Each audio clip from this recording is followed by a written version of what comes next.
Okay, it's 9 o'clock, we'll pledge allegiance. Pledge allegiance to the flag of the United States of America and to the republic for which it stands, one nation, under God, indivisible, with liberty and justice for all.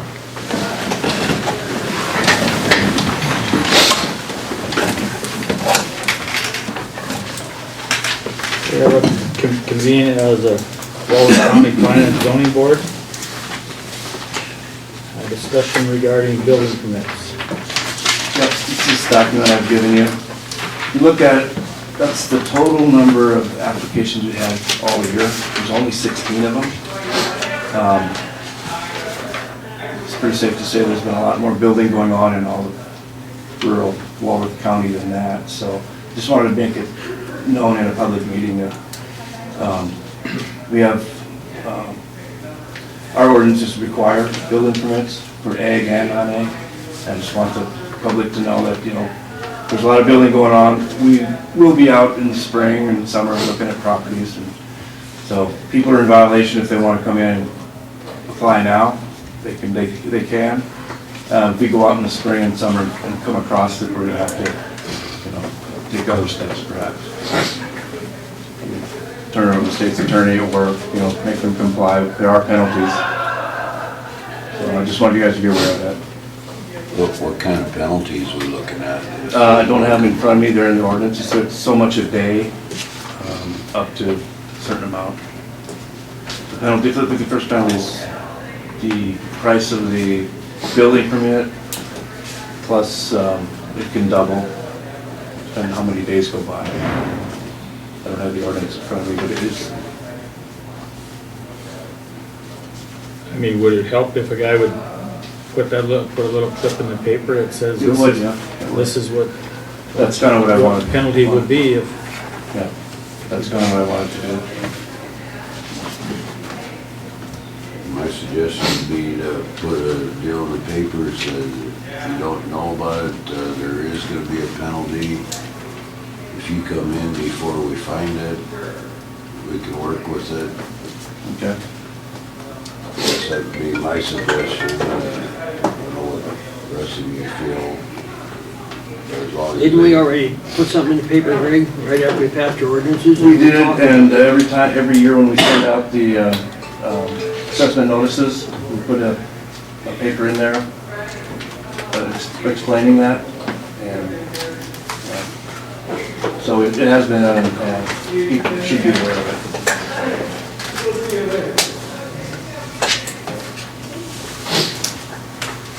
all right, does anybody have any more questions about this? I make a motion to adjourn. We gotta hold the new business first. Any old business? Any new business? For now. Now I'll take a motion. So move. Got a motion on the floor, I need a second. A second, any more discussion? Hearing none, all in favor say aye. Aye. Opposed say nay, motion passes. Thanks, Greg. You bet. Okay, I'd like to convene as the Walworth County Board of Zoning Adjustment. Is there any old business? New business? Hearing none, I'd take a motion.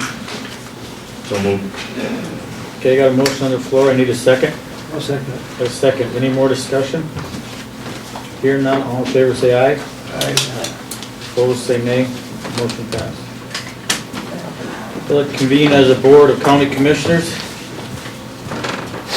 I need a motion to approve County Commission Planning and Zoning Adjustment Minutes of October 18th, 2018. So moved.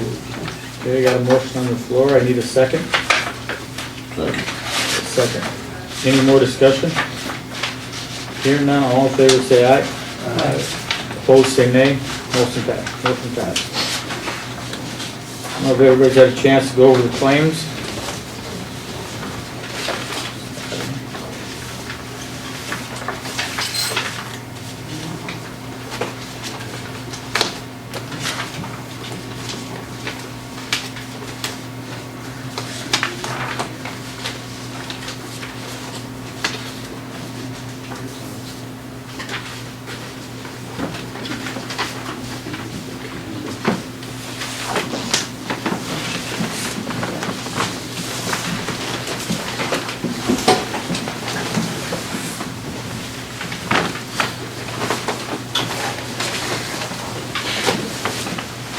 Everybody have a chance to go through it, plan? So I take a motion. I so moved. We got a motion on the floor, I need a second. Second, any more discussion? Here none, all in favor say aye. Opposed say nay. Motion passed. Okay, I see some people coming in, does anybody have anything to say? Open forum right now.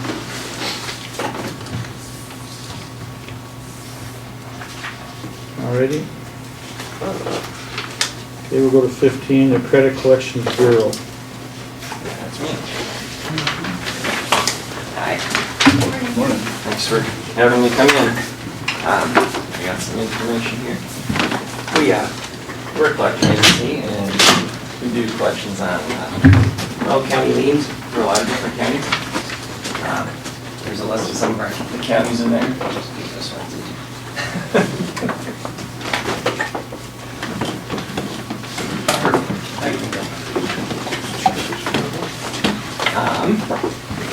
And we just kind of wanted to come in here and see if, I don't think you've ever done anything with liens, is that right? Or county court liens? Never sent them to a collection agency? No, we've never They're done just jail collections. sitting there, okay. So we've been around since 1987. We've been doing county court liens at least 15 years. I've been with CCB for 20 years. So we have a lot of experience collecting on the liens. We have 70 full-time collectors. We're one of the bigger agencies in South Dakota. We have offices in Rapid City and Sioux Falls. You're able to view your accounts online. You can list all the accounts online by a Excel spreadsheet. We can also take paper copies of the liens if that's how you'd rather do it. If there's any issues with, worrying that we're crossing the line, we are governed by FDCPA, which is Fair Debt Collection Practices Act. We do have an attorney on staff. Make sure we're not crossing into the gray area. We follow the letter of the law when we're doing these collections. We're not hollering and screaming at people to get them to pay. That's not how you get people to pay their bills. You visit with them and figure out the best way to solve the problem. The problem is you have a bill that you need to get paid, make both parties happy, figure out some kind of a payment plan. That's how our collectors work. And then, as far as the fees go, there's a fee charged when we collect. So no fees up front, and it's 30% of whatever we collect. It's the part we would keep, so you would get 70% back for every dollar that we collect. The only increase is every once in a while if someone does get out of the state of South Dakota in a state that we can't collect, then the fee would go up to 45%. That's because then we would have to hire an attorney out of state or another agency to help us collect that bill.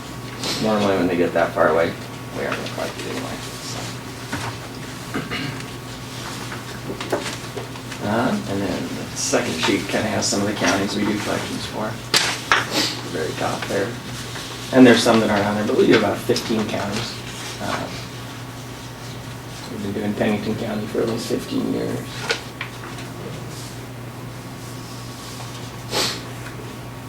And we do a lot of mid-continent communications. We have a lot of clients. We do a lot of medical stuff. What's your success rate for collecting? On the county lien, since we do have some, it's worse. We get about somewhere between 5 and 10% of what gets turned over ends up getting collected. Now, do you go after, let's say, all of them? Yeah, whatever you turn over to us, yeah. Yeah, normally when a county starts is they've got them piled up from 20 years or however long they've got them and they just send them off. Because there's no statute on the lien, so we can collect all those really old ones too. And that's why our percentage isn't real great. And normally we're 1 out of 3 is what we collect for other clients. The reason the liens are so bad is they're so old, or so hard to collect just because they're so old. What do you do with, sovereign nations any different? No, we can still collect there. It's more difficult.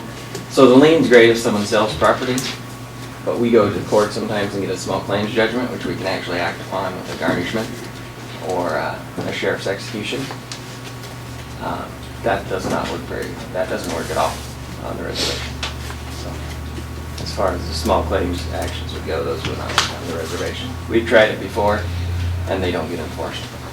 So we've actually gone to tribal court before, gotten a judgment, tried to do a garnishment, they won't honor it, so.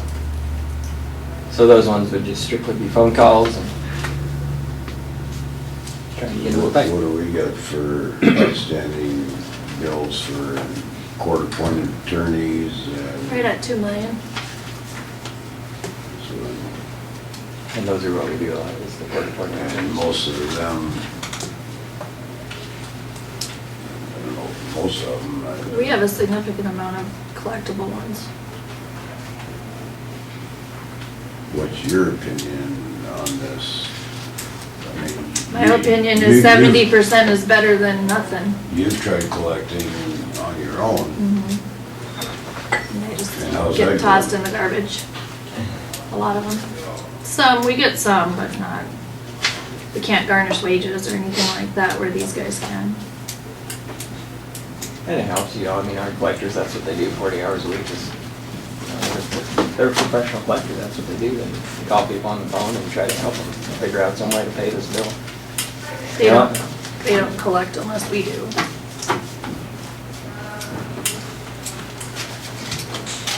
I guess my opinion would be 70% is better than nothing.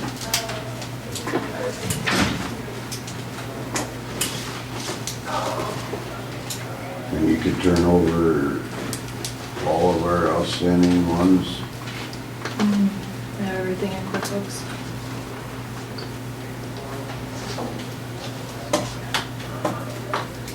I totally agree, I think 70 is better than nothing. What's the rest of the commission feel?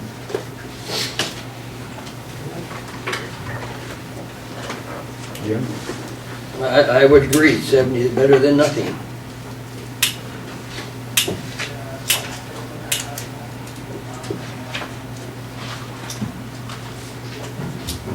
Need a motion? I would think so. I'll make a motion to accept the credit collection bureau to start trying to collect outstanding debts. Okay, I got a motion on the floor, I need a second. No second. Got a second, any more discussion on this? Hearing none, all in favor say aye. Aye. Opposed say nay. Motion passed. Thanks for your time. Thank you. Good luck. Bring my paycheck in next week. Get you on the phone and figure out the details and all that good stuff. Sounds good. Okay, thank you. We're gonna wait till 10. Yeah. She's not here Okay, yet. we'll skip 16 for now. Discussion regarding burn ban officials. I think we went over that before,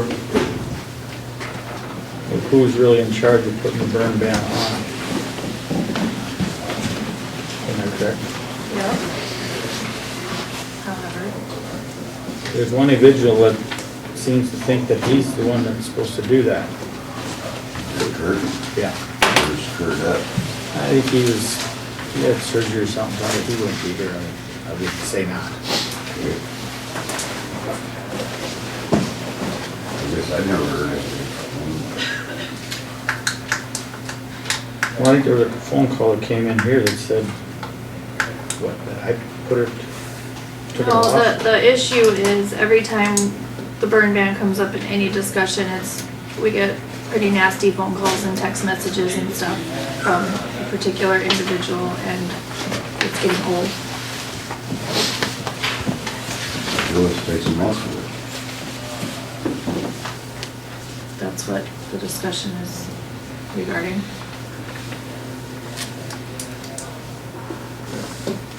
Actually, the one I should be making a decision is sitting here now. You wanna bring her in to get her opinion on it, or? We can. Yeah.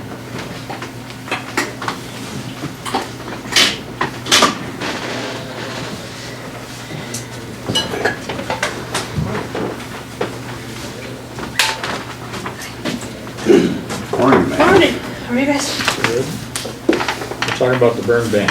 Okay. What's your take on it? You as the emergency manager, Right. I think it could be improved.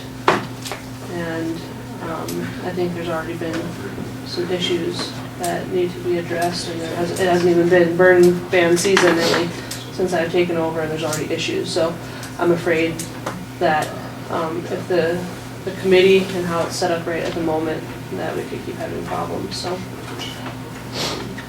I think it should definitely maybe have some changes in it, so. what's your recommendation for changes? I think, would there be any issue with Amanda making the decision?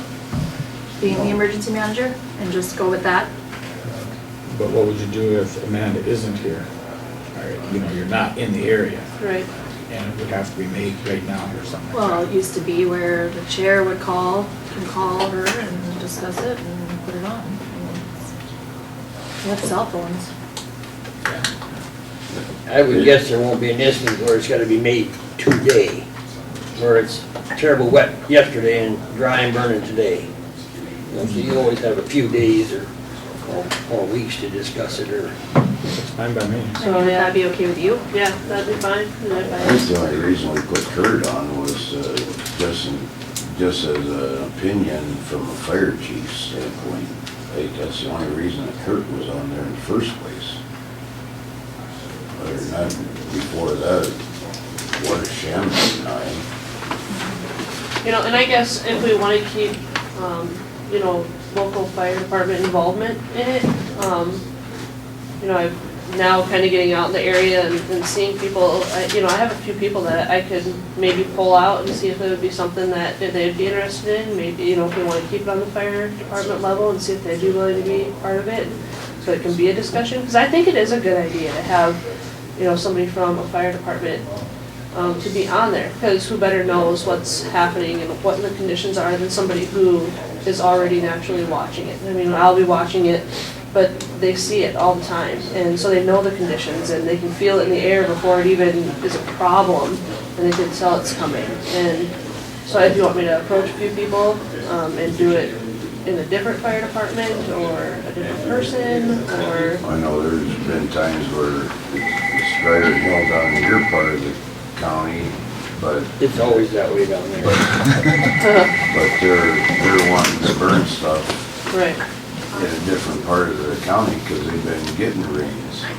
So do you want to make it bigger than what it has been too? You know, I could kind of be obviously the head of it, but just contact different fire chiefs throughout the area, you know, and so that we can kind of talk it out with, you know, 5 people instead of just me making a decision. I mean, would you want to make it kind of a bigger committee?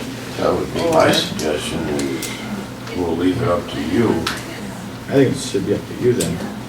Leave it up to you, and you can contact the different fire chiefs throughout the county, because Icaska is gonna be a lot different than Jeb. Definitely. So, I think that you should just take it and you do it the way you think it should be done right. okay. Be the right thing. Okay.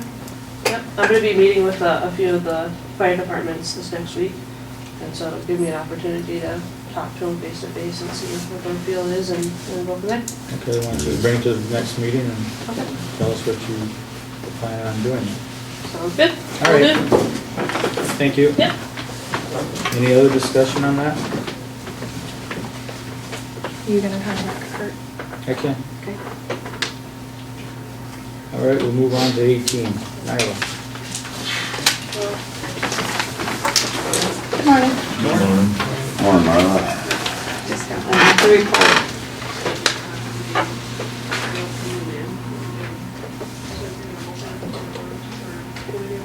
Nothing really different about it. Any questions?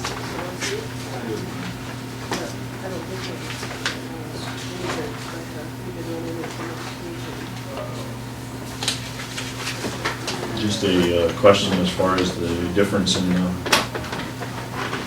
the total on the first one there. Sure. Is that unusual, or? It's definitely lower because we've got more taxes collected this year. Okay. And he's still a lower balance. Where is your battery? Oh, yesterday I came in, this thing was on 30. Anybody else have any questions on the report? So you were really early? Now I take a motion. What is that? Is this matching up? with- Actually, it got on the agenda this time, and we usually do it the second meeting, but it was on the agenda and I had it ready, so I presented it. Becky doesn't have hers ready. I'll make a motion to approve. All right, I got a motion on the floor. I need a second. I'll second it. Got a second. Any more discussion? Hearing none, all in favor say aye. Aye. Opposed say nay. Thank you. Motion passed. Thanks, man.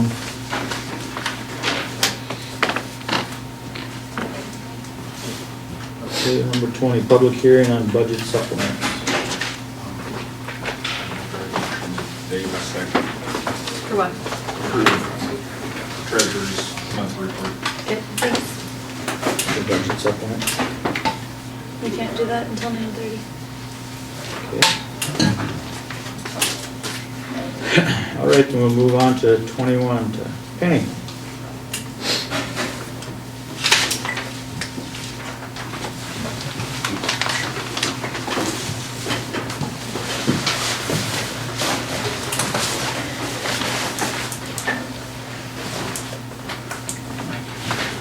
Morning. Good morning. Morning. Morning.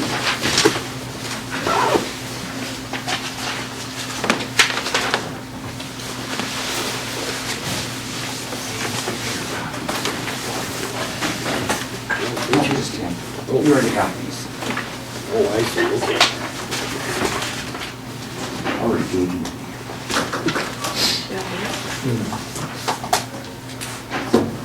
Any questions on the September budget balances?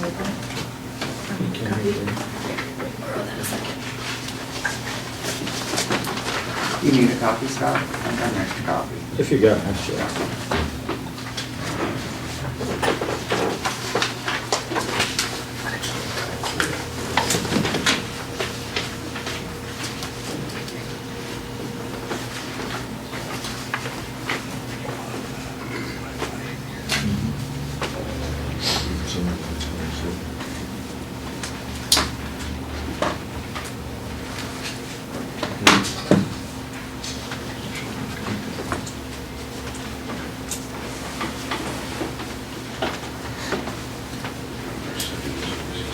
No questions?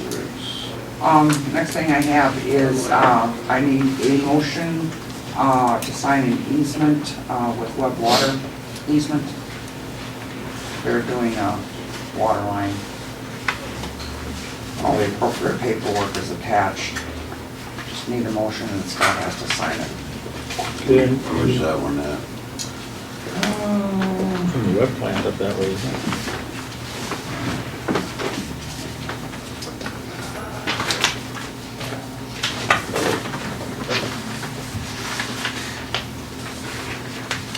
It's on 310th Avenue. Easement? It's a road board. Doesn't say who it's for. I mean, it's for them, but think it's out there. Down there to Mowbray, wasn't it? no. They're just doing the boring. 310th, just north of 146th Street. I thought it was somewhere by the web plant out there where they're gonna. 300 is Sitka, 300 is Sitka. so it's 10 miles west of that. 10 miles would be out in the river. Well, that's what I'm saying, it's gotta be, 10 miles being Mobridge, gotta be over. west of Sicker Road. 310th north of 146th Street. It was south over here, I think. Way down, way down. 146 down. Oh, 146 is that all season road, or fair season road down there by Swan Creek, isn't it? Yep. 310, so it'd be way over.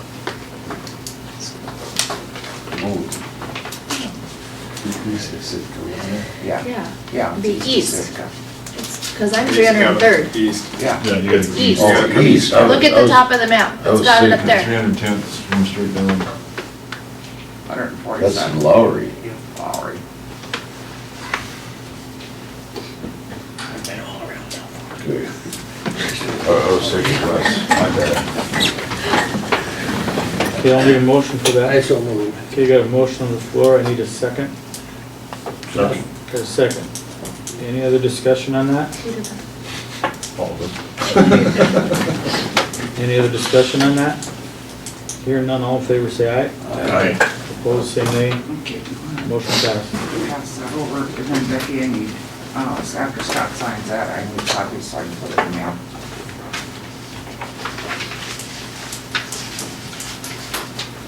And then the next one is an easement for Jeremy Huffman to get a water line across the road,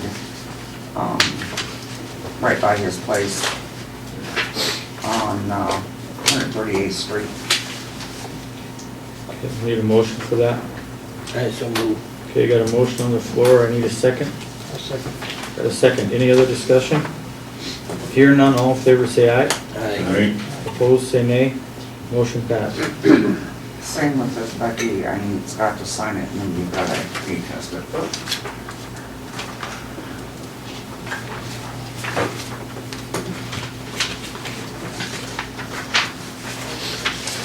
And then we go to, supplement to the highway budget. We do some transfers of funds from secondary to road and bridge, to help pay for the flood repairs. Well, the first one, we need to just authorize advertising for a supplement to the budget for the flood repairs. Okay, I'll need a motion for that. How much are we looking at? 400,000.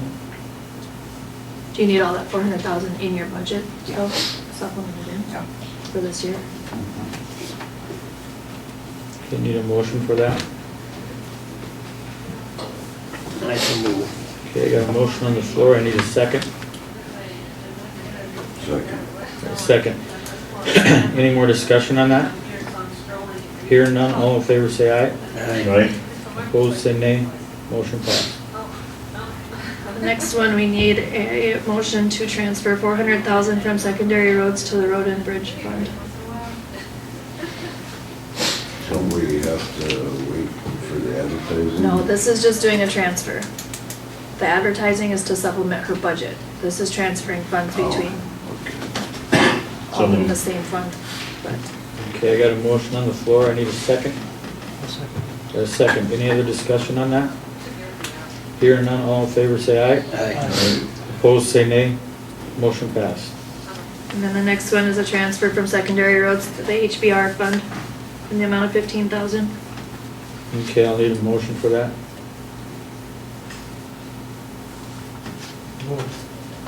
Okay, got a motion on the floor, I need a second. I'll second. Got a second. Any other discussion on that? Hearing none, all in favor say aye. Aye. Opposed, say nay. Motion passed. Next item is update on community access grant project, County Road 319, discussion regarding payment to Sharp, and that's why Mike is here Okay, to start with. sure. So at this point, the project is done, minus any punch list items that still linger. I don't know if there's any. Well, I guess I think, when the talking was going on about the sloping of the ends of the concrete, and to me, there's still some low spots that are holding water.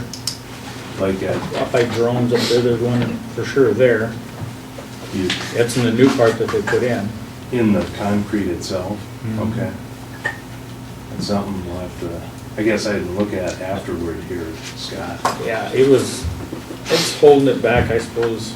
Well, it's just obvious where the two pieces, looks like they just dropped the end. Because what's bad is if, we get, like now, we got water, and I'm sure you will find that there's a little ice skating pond there. If somebody go out to the vehicle that's parked there around Jerome's, Not really. Little duck pond. yep. It's, think it holds it back about 4. Straight north of the building. Yeah, So there's ice there now? I'm sure there is. Okay. I mean, I didn't go there like yesterday or today, but I mean, it had been holding the water. All right. And we got some small rains to just pool right there. Okay. Is it gutter line primarily, or? Well, it's, I suppose it's about 18 Okay. inches wide and about 3-4 feet long. All right. So that's something that probably ought to be rectified if it is the way you describe it. It's right there off the edge of, right on the edge of that cement there, that's right where it's at. So it's right where somebody, if they were parking, they'd walk around their vehicle or something. Could easily happen, I mean. Yeah, Like I said, that was I'm positive it's in the new part that they re-poured. okay. Well, that part, So they would have to cut that out and report it? cut and No, it's not, it shouldn't be there. yeah, I'll take a look at it, I guess. It's something that needs to be investigated. Occasionally you have a little bit of duck pond, but Yeah, you don't want them. the location where it's at is the bad thing, I think. Okay. It's right where people are walking at all times. I mean, whenever they park a vehicle out there to get work done, it's right there. Okay. So that's something that's probably a punch list item if it needs to be repaired. And then that's probably gonna carry them into next year unless we Well, get yeah, some sort of sure. a break. I don't see how, All of a sudden we got a little bit of frost in the ground and stuff. I don't think this year would be I don't know how you do it now with all the trucks that are That too. flying by there. A lot of truck traffic. So as far as the contract goes, we've paid, let's see, there were 2 pay estimates. Only one was made. Only one was paid. Okay. 158,122.80. 158. 122.80 is what they've been paid so far. Okay. And there's a change order. Is that effectively on the agenda for today? This all goes to that. Okay. I've got copies of that. Okay. Pass them around.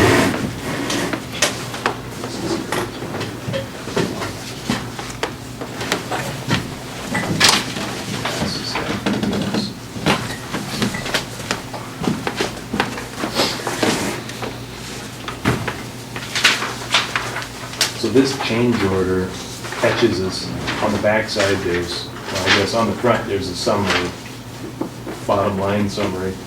On the backside are details talking about what changed to date, trying to catch us up to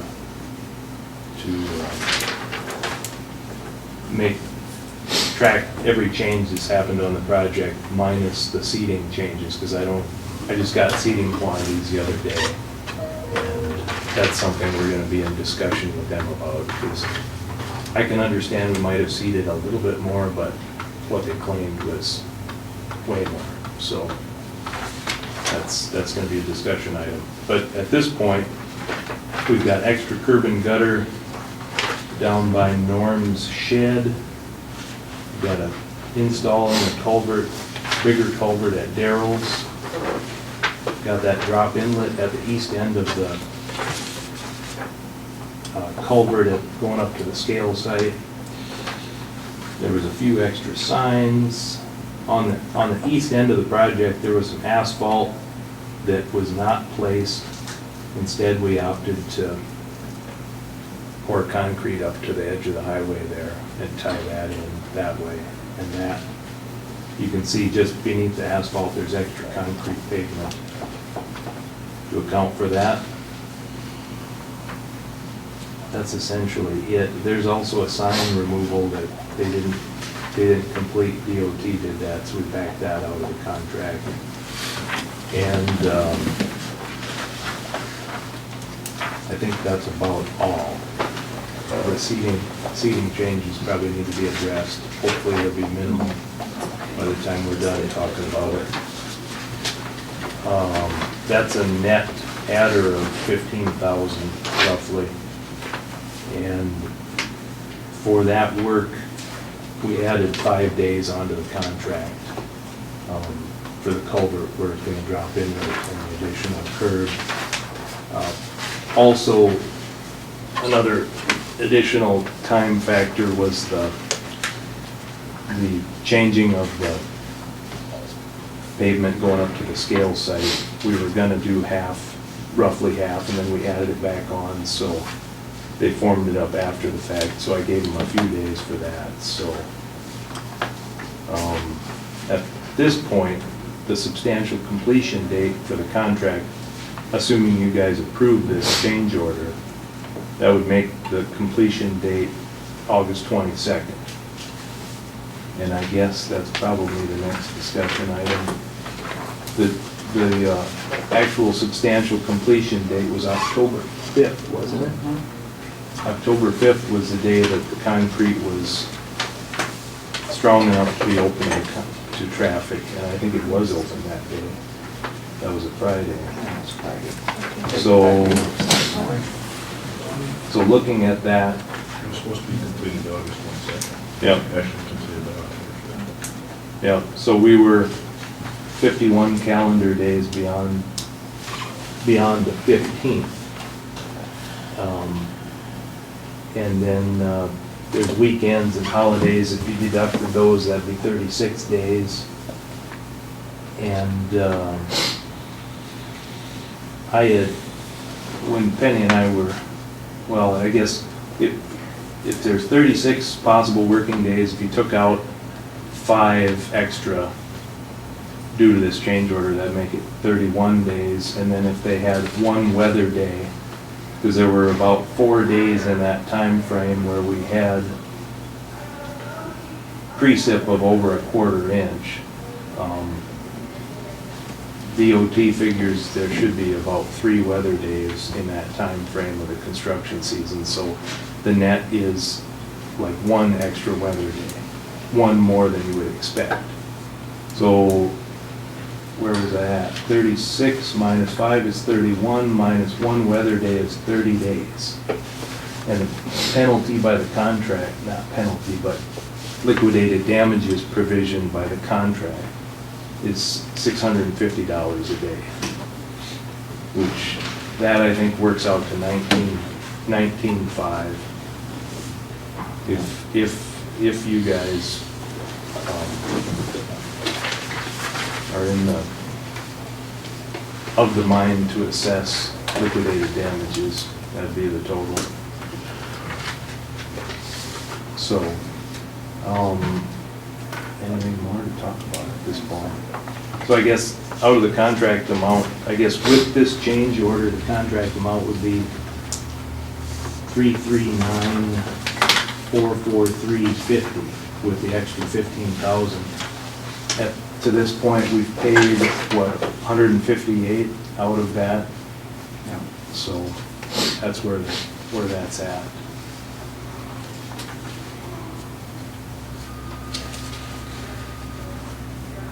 No, wait, even like that culvert at McFarland's there, Mm-hmm. because I'm pretty sure the county paid for that pipe too, wasn't it? The county. did. Furnished, yeah. Yeah, Right. furnished the culvert. I guess I'm not gonna agree on that part there, on that pipe. I mean, I don't believe that it was the county's problem. It all goes back to that same thing we were talking about, that road. If that road wouldn't have been that high, I don't believe we'd have had to do something like that at McFarland's there. When we were planning the project and talking about it, we were talking about just taking off the surfacing and replacing it with concrete. You're still gonna have ditch drainage.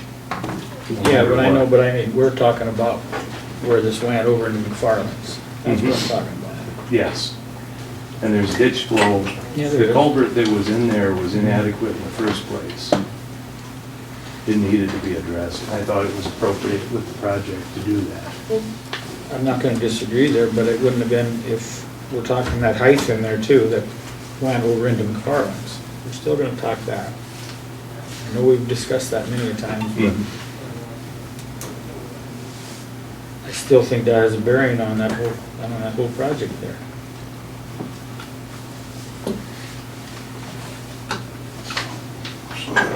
If we we supply the culvert, it still costs $2,700 just for them to dig a trench, put that culvert in? $30 a foot, and that's pretty consistent with what you see on state bid projects. DOT typically separates the furnished price from the installed price.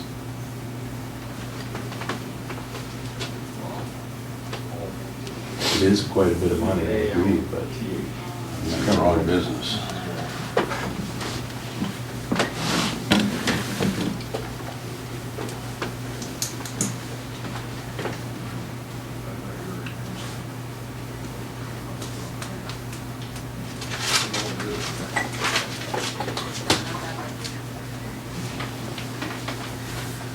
Well, I'm saying that I think we ought to definitely keep the $650 a day because this thing's been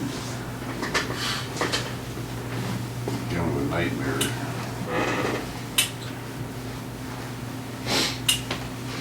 that $650 a day is agreed to in the contract, that amount. So then it's a matter of the number of days and whether you wish to assess that.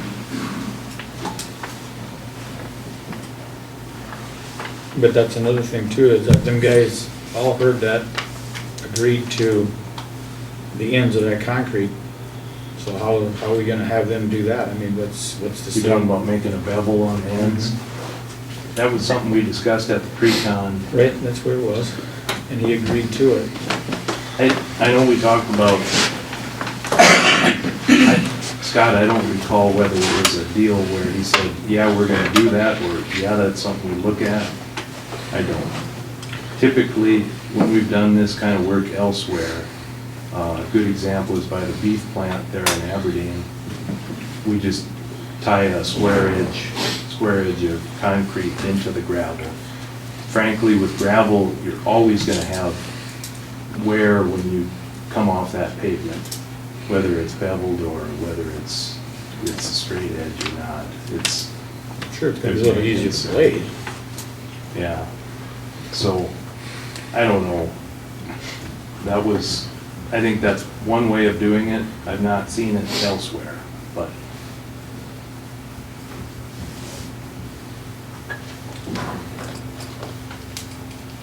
It's something we can bring up with contractor.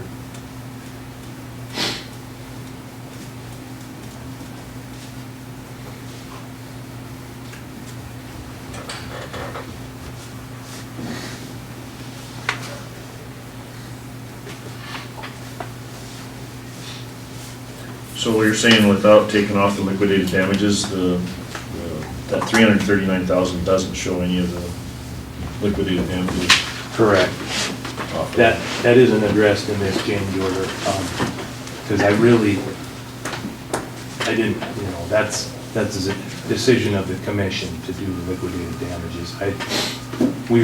By the contract, we would back that out of their pay estimate, whatever their final pay estimate is, we back that amount out. So, and it's been probably 15 years since I've assessed liquidated damages on a project, maybe more. It happens from time to time, and guys are late for various reasons, and, but there's late and there's late, So I agree that liquidated damages is appropriate in this case, so. But that's not my decision. We can make a recommendation. So if we decide to do something with that area in the curb that's damming water right now, how does that? That should be just a warranty repair type deal. So the project is substantially complete as of October 5th. They haven't reached final completion yet because any punch list items need to be taken care of. Now, carrying through winter, obviously, you just can't do anything about that. But that's something he'd have to repair to get final completion in my estimation.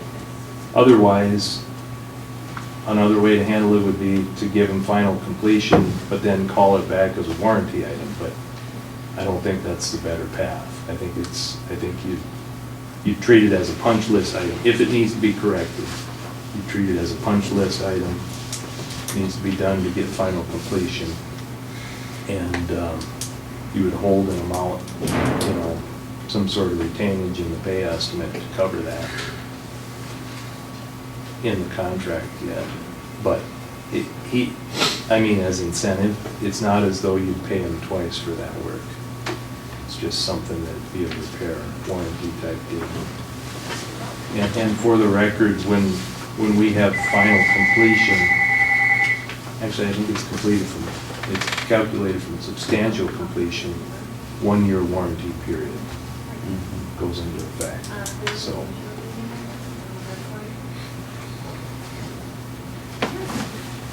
But what I'm getting at is, warranties all sound good, but I mean, if we don't hold nothing back, there's nothing to say that work's gonna get done.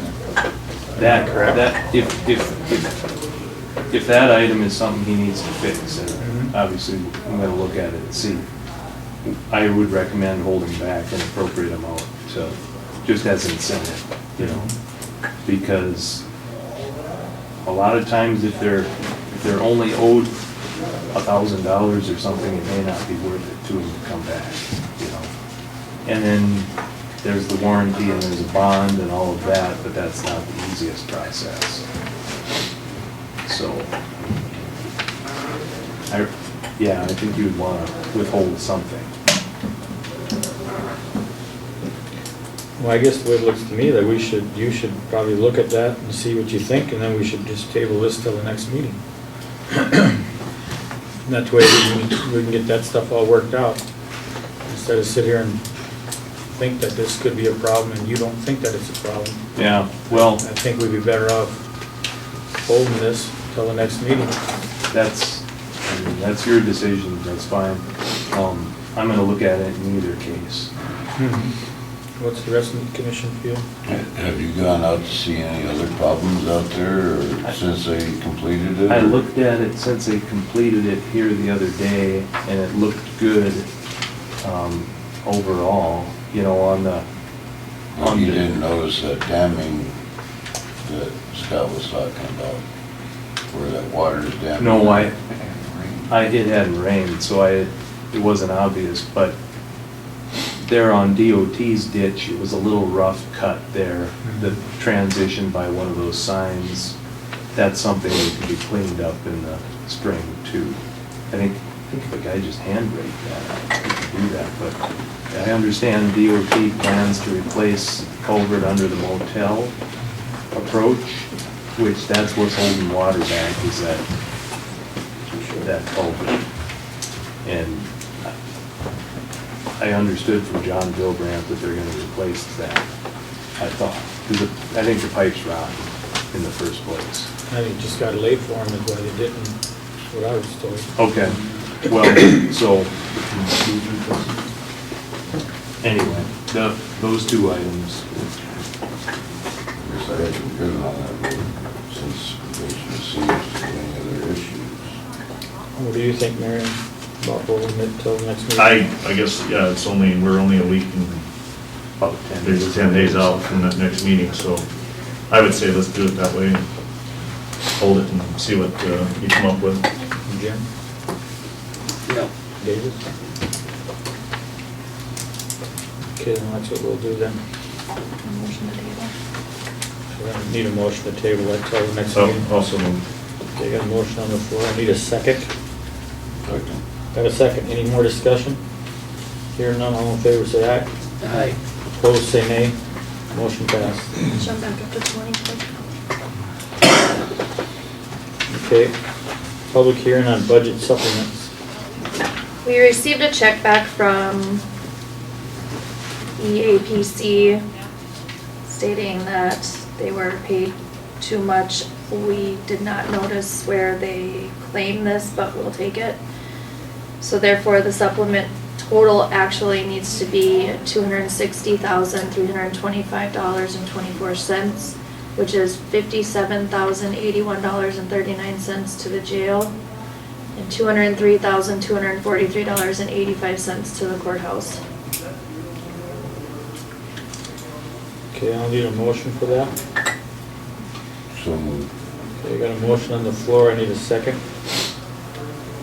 Got a second, any other discussion? Hearing none, all in favor say aye. Aye. Opposed say nay. Motion passed. All right, back to you, Alan.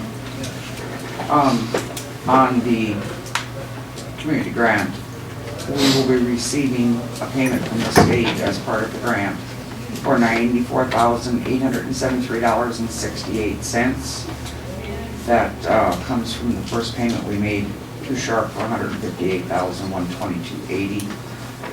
The grant is for 60% of the project total, not to exceed $270,000. But that will be coming in 2 to 3 weeks. The final grant we will not get till after the first of the year, just because of the time frame that's going on now, so. Rebecca. That one from,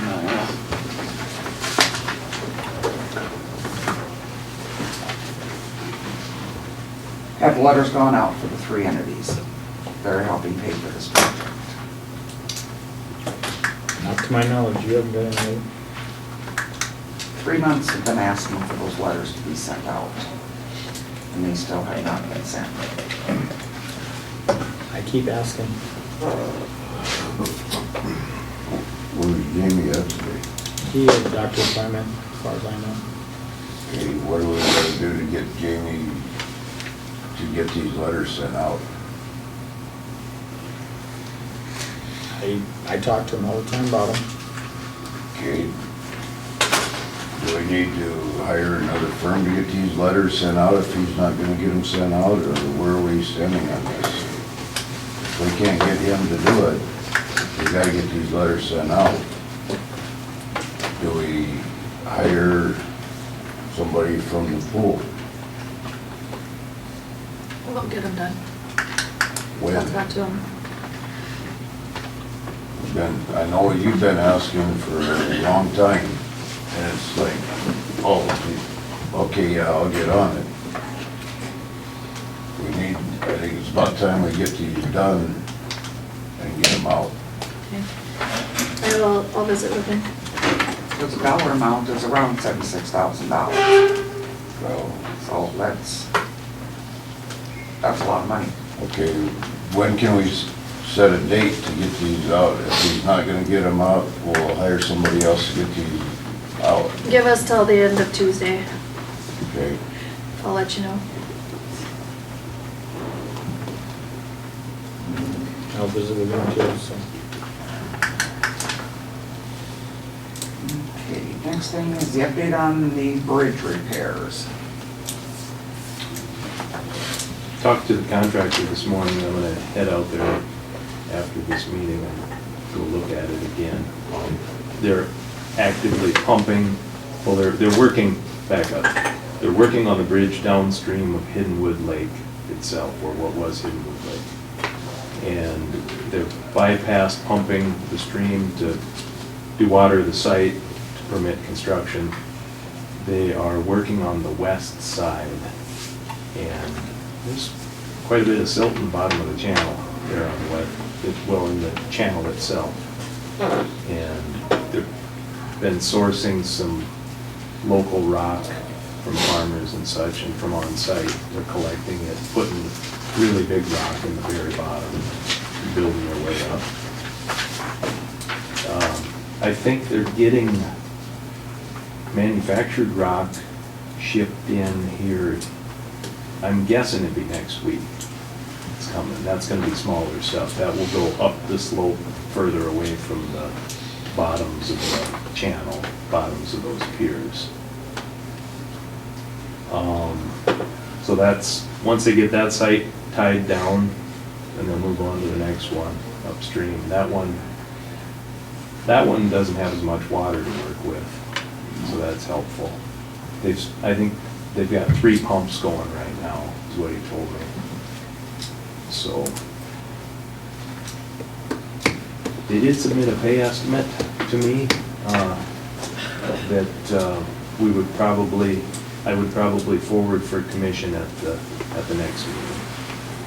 But at this point, they're claiming a portion of the mobilization. And it was more than they had completed to date, so we're gonna let them catch up to it before I submit that, so. But you say they are getting some of them rocks down there? Yep, that's what he told me. And I haven't seen it firsthand yet since we were out at the pre-con, but. Yeah, I was working out that way, so I would drive by there, I didn't see the rocks there, but I. Yeah, he's getting pushed underneath there. I was out there yesterday. I'm sure the conditions aren't real good right now, but it's slippery probably.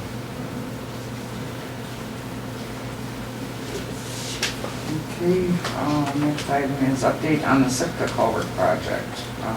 They have, can I just talk a little bit? Sure. They have gotten the culverts. We were able to take the culverts out. We did it in pieces. The bands came off. So we hauled the culverts over to the section line. So we should be able to put them back together next spring and put them in where those culverts need to be replaced on that section line. So that all came out good. You're up. Okay, so they have the culvert pieces all, so they excavated and laid down a foundation and installed culvert pieces up to the point where they're doing the end sections this morning. So that's the bulk of the installation right there. Then they're gonna start backfilling. I would guess yet today, hopefully. If not, it'll be Monday. Backfilling and working on that. I guess once that's taken care of, I think they'd probably move on to riprap placement. So I'd say they're on schedule, doing well. The other day, when they first got it excavated to grade, there was a soft foundation down there. I expected it to be drier given the conditions when we bid the project, but it was soft and unstable. So instead of doing native material, we've got heavy road fabric and then some rock and then smaller rock and gravel, I believe, on top for foundation. Gave them something stable to build on. So that fabric and that rock was not in the contract, so that'll be a change order item. But that's something, it comes up on some culvert sites, you know. I was anticipating, like I said, that it would be not as soft and it'd be firmer and drier to work on, but it wasn't. So. The whole length of the culvert? Whole length of the culvert, yeah.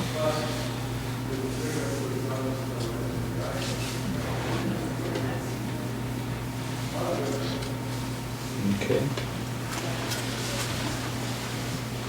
So those are going pretty much as scheduled, the bridges and the culvert. We did start gravel crushing out at the Headache Pit. It should be done next week sometime. We're going to be crushing 40,000 ton more or less.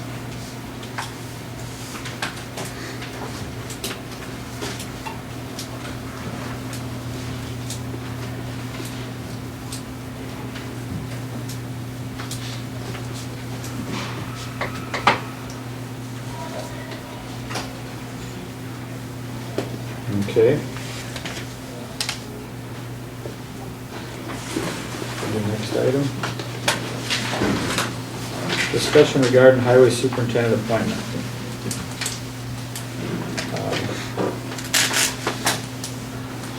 I guess Kenny and Mary and I visited about that, and I'm guessing there's some guys here, you guys want to speak about something because you're here? We're just here to support Kenny. Okay. Well, what it is we gotta take out a resolution for this. It's been a thought we've been thinking about, just from some of the things that have happened. I feel that and Marion, and I've talked to a few others, and we just feel that it's time for Penny to step down as superintendent.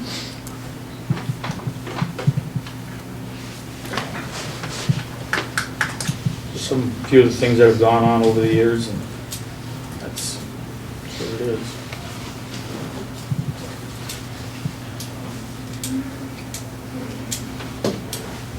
Like what? Oh, just road stuff, control.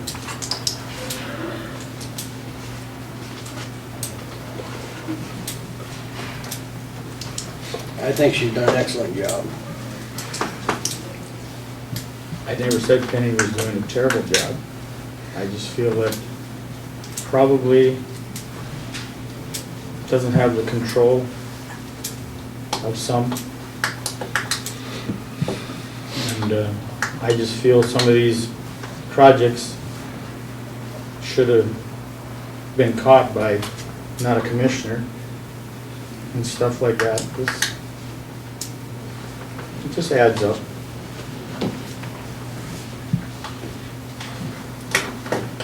I don't quite understand that, as I told you when you and Marion came down to see me on the 23rd of October. There were engineers that were hired to oversee these projects. There was not one highway department employee that did any work on either one of those projects. And you have to talk to the engineers to get answers to your questions. But I feel that that's still part of the superintendent's job. I'll be honest, he's sitting here or not. Engineers don't always catch everything. And neither do highway superintendents. I'm not an engineer. Nope.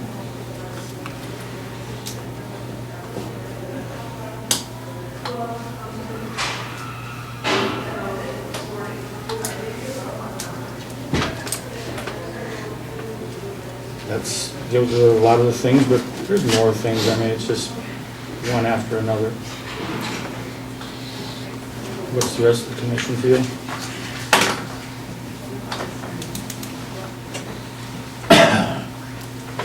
I'll tell you what I think people are scared to even call in and voice their opinion about a bad road because of some of your attitude to them. They said, I can't even talk to her. She said, well, I'll get to it when I can. I think from what I've heard from different people, they're scared to even call in and complain about a road. And some of your attitude in here is, this is the way it's gonna be, and not only that, I think we kind of dropped the ball a little bit on the Hiddenwood flood damage, or the storm damage deal. I know I drove all over hell for that and seen a lot of culverts and damage, and why is it up to me to do it? It isn't. You weren't asked to do that. You I took that wasn't upon asked to do yourself it, but I do it. found the damage, and some of them still haven't been fixed. No, we are still fixing repairs. So, There's eight men down at that highway. I understand that. I don't think you guys do. I don't do know understand what you got expect. I understand you got 8 people there. Just like I understand there's 15 in the jail. I understand that. Okay, that's fine. That's fine. But I've seen some other things go on too that I think it might be time for a change of supervision. That's just my opinion. Take it for what it's worth. And I think that's true, and you and I talked about that, you know. We spent $35,000 roughly on packers, and some people pack and some don't. They choose not to. I I don't even understand sometimes why we spent 35,000 if you're not gonna use that packer on it. I'm not a blade operator, but I know the conditions had to be very good this fall for blade. I would guess. I don't know if a blade operator could argue that any different. But I'm pretty sure your conditions were pretty good there for quite a while that were very wet. And I'll just use, for example, I'll go south. I was working down there, so I worked down there for about 2 weeks, so I drove down there. And when the conditions were at their best, there again. And you and I visited about that. And I can tell you exactly, and did he ever change? No.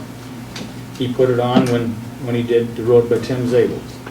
But I didn't drive that road because I didn't have to, but I drove 3 other ones. It's just stuff like that. It's just, that I just don't think that some take you serious.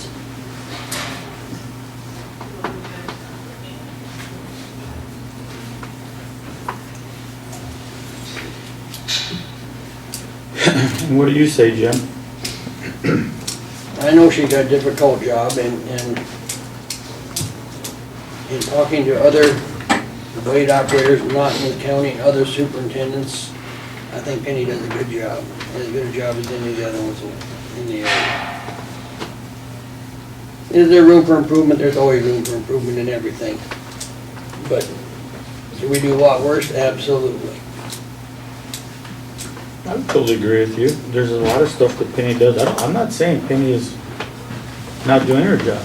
That's what I'm saying. And Penny, I said it to Penny. If we're throwing her under the bus and trying to get somebody else, in my mind, no. If there's some issues, let's work with her and sit down and have a discussion and see if we can come to a suitable answer, conclusion, but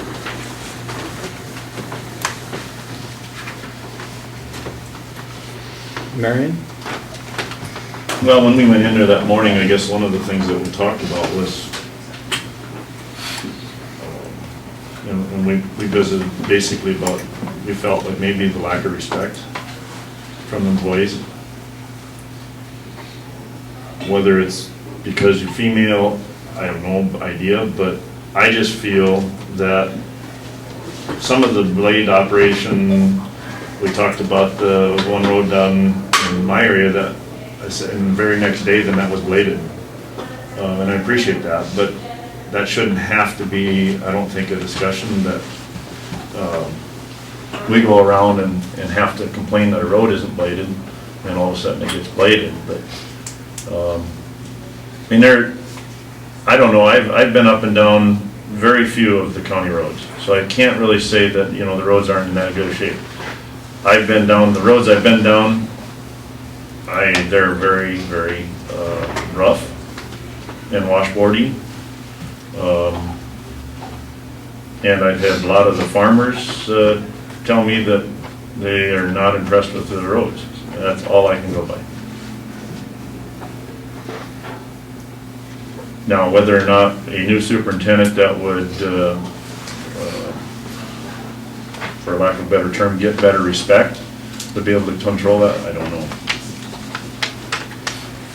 I just feel that these guys are maybe not doing the job that they should be doing, that you're asking them to do, and maybe that's what my concern is.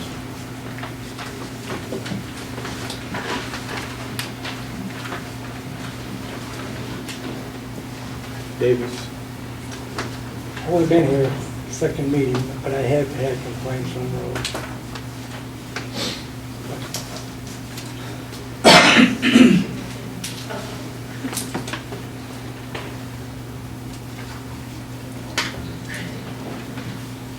Well, Penny, the stuff that's came up, I mean, what do you say about any of it that comes up right now in this meeting? I'm not gonna say anything. It's your decision, and you've already made your decision. You told me that on the 23rd, so let's just move on.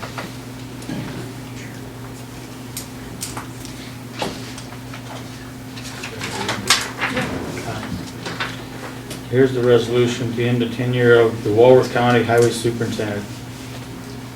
SDCL 3111-1, which provides the Board of County Commissioners as discretion may employ a county highway superintendent. The statute also provides that the county commission shall end the tenure of the county highway superintendent by resolution. Now therefore be it resolved that such tenure of the Walworth County Highway Superintendent Penny Getz shall terminate on December 31st, 2018. The same hereby approved, adopted by the Board of County Commissioners of Walworth County, South Dakota, this 9th day of November 2018. I need a motion for that.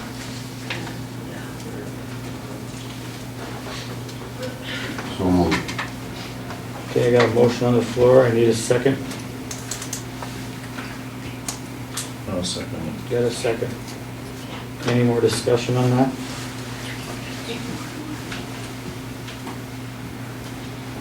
Hearing none, all in favor say aye. Aye. Opposed say nay. Nay. Motion passed. So what about the business manager portion of your job? That, What are we gonna do with that? we were hoping that that's the position that you would take.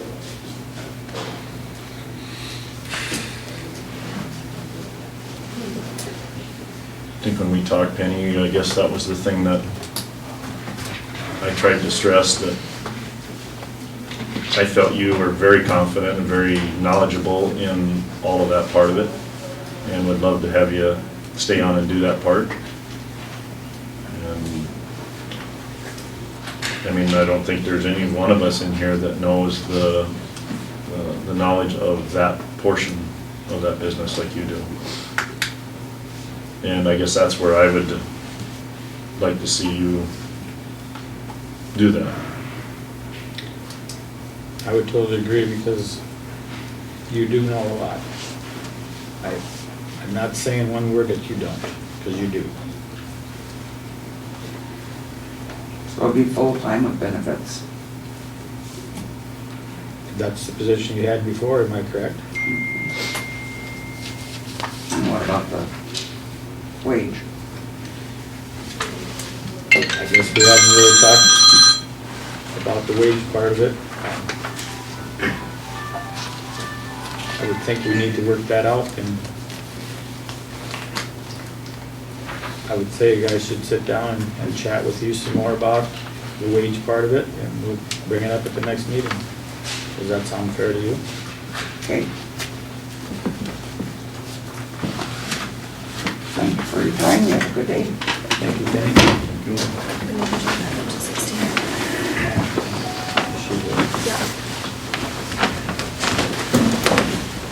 So we'll go back up to 16. Let me know what you think there. Yeah. You just look where I'm talking about, it's right there, that's what I can see is an accident happened there. I don't doubt it. Somebody falling. Given that they hand formed that flow line, that's, you know, there's potential problems with that, so. Just let me know what you think of it. Yep, will do. Thank you. Thank you. Hey, Jennifer.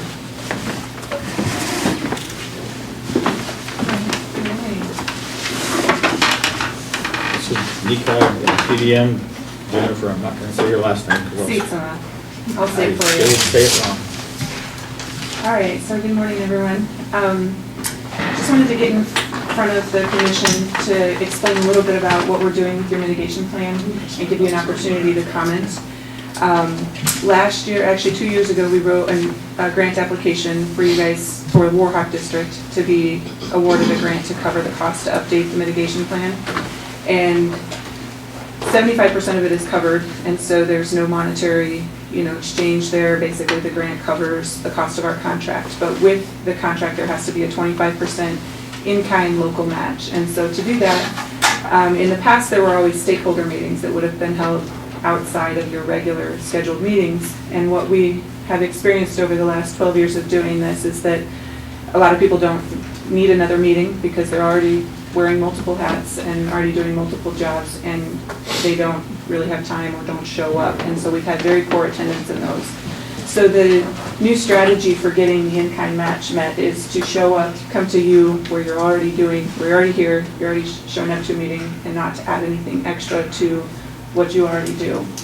So I'm here, one, to help you meet your local match commitment to the plan. At this point, I believe I've held enough meetings, been to enough, I've gone to Corson, Dewey, Seabuck, I was in Campbell and Corson yesterday. And then you guys are last, and then we've also done 4 meetings with just the Warhawk District representatives. And so you've had, well, Josh has been there, your EM has been there. And so I believe we've collected enough to meet your in-kind match. What the mitigation plan is every 5 years you're required to update it. The plan allows you to be eligible for mitigation funding that becomes available to our state anytime that there is a presidentially declared disaster in our state. So last year earlier this year, there were the wildfires out West River. The damages there are calculated, and then if they exceed $1 million, we apply as a state for a presidentially declared disaster, and 15% of those damages come back to our state in the form of grant dollars for mitigation projects. Mitigation planning works if you have a good plan in place, because one, we never know when there's going to be a natural disaster in our state, and so you want to have an idea of what projects you want to move forward with when those funds become available.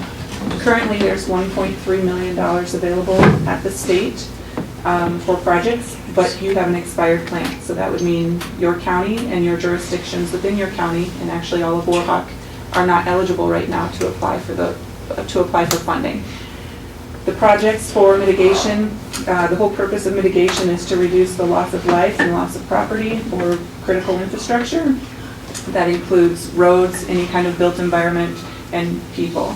And so what I wanted to do today is talk a little bit about your mitigation strategy, which is your projects that you want to identify. Obviously, you as a county have very little infrastructure. Mostly roads is what your responsibility is, and you've got maybe your courthouse, but you don't have a lot of built environment that you have to try to protect. So a lot of the responsibility of mitigation should and does fall on your communities, Selby, Mobridge, Java, Pollock, anybody that's in, actually Pollock's, sorry, need to get out here more often. But anyway, just to discuss what your mitigation strategy is currently there and what projects qualify, and get you thinking and providing feedback.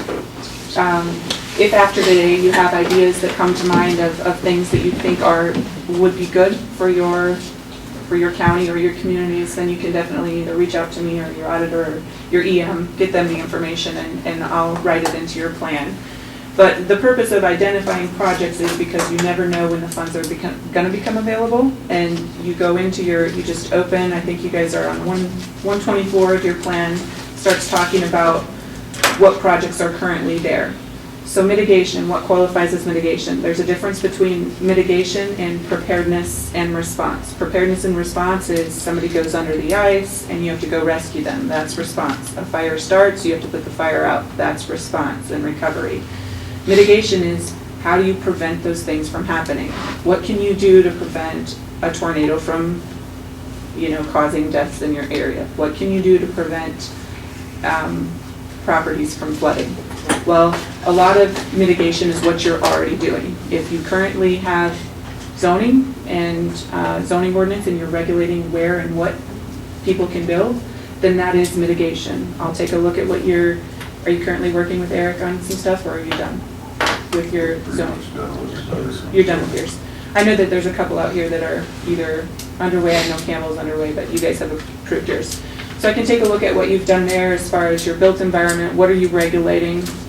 One of the requirements of the plan, which there's a lot of them, but one of them is that I take a look at documents that are currently out there, the things that you're currently doing, and notate those in the plan that you are currently regulating. I give the example of in South Dakota, we sit here and every time there's a hurricane that comes and washes out, half of Florida or Houston or New Orleans, and we sit here and we say, well, why would you rebuild it? It's probably not a smart place to build if it keeps flooding or keeps getting hit by hurricanes. So the idea is if you regulate even a little bit where people can build, FEMA doesn't have to come back, our taxpayers don't have to come back and repay to build the built environment. That's just one example. So one thing you'd want to look at is maybe don't let people build in the river bottom, right? Probably not a smart place to build. Might be a beautiful place to build, might have a great view, maybe not a smart place to build. It's one of the simplest examples. FEMA, what they focus on mostly is flooding. But what I've found in doing these meetings in Northeast South Dakota is that flooding the way FEMA thinks of flooding, which is hurricane flooding, lots of people, lots of property being wiped out by either riverine flooding or hurricane, coastal flooding, is very different than the type of flooding we have. We have heavy rains that cause some flooding, usually washout of roads is the biggest, issue for counties or townships if you have them. And then we have heavy snow melt, which causes, those are the types of flooding we have. So it's not like you have this huge body of water that raises and then leaves. It's kind of this water that just sits and stays or covers your roads and just hangs out until it gets dry enough to dry off. But building up roads is an eligible activity through mitigation. Building storm shelters is an eligible mitigation activity project. Acquisitions, buying homes or businesses that are located in flood-prone areas, have people who have built in the river bottom and they're interested in not being there because they've had damages or are afraid of damages. Buying properties that might be located somewhere that is prone to landslides or crumbling away if they're built right on the edge of the river, that might apply here. What I've seen in recent years, burying power lines is also an eligible activity, and that is where a majority of our money in most of the years up to about 5 years ago, the state, that's where they put all of the mitigation money. It just went to rural electrics to bury power lines because so many people are served by that. In recent years, building storm shelters has been kind of a popular thing that our state has kind of chose to fund. And what I like about the storm shelter projects is they typically tend to be dual use. So you don't just build a big storm shelter and it sits empty all year. You build a storm shelter and it also serves as bathrooms or showers at a bathhouse at a pool or at a campground or at a park. And I believe, I thought there was a call from somebody asking, maybe that was up in Campbell, but anyway, so recently Miller submitted an application for restroom facility in their park. It hasn't been funded yet. Fulton applied for funding and they were funded.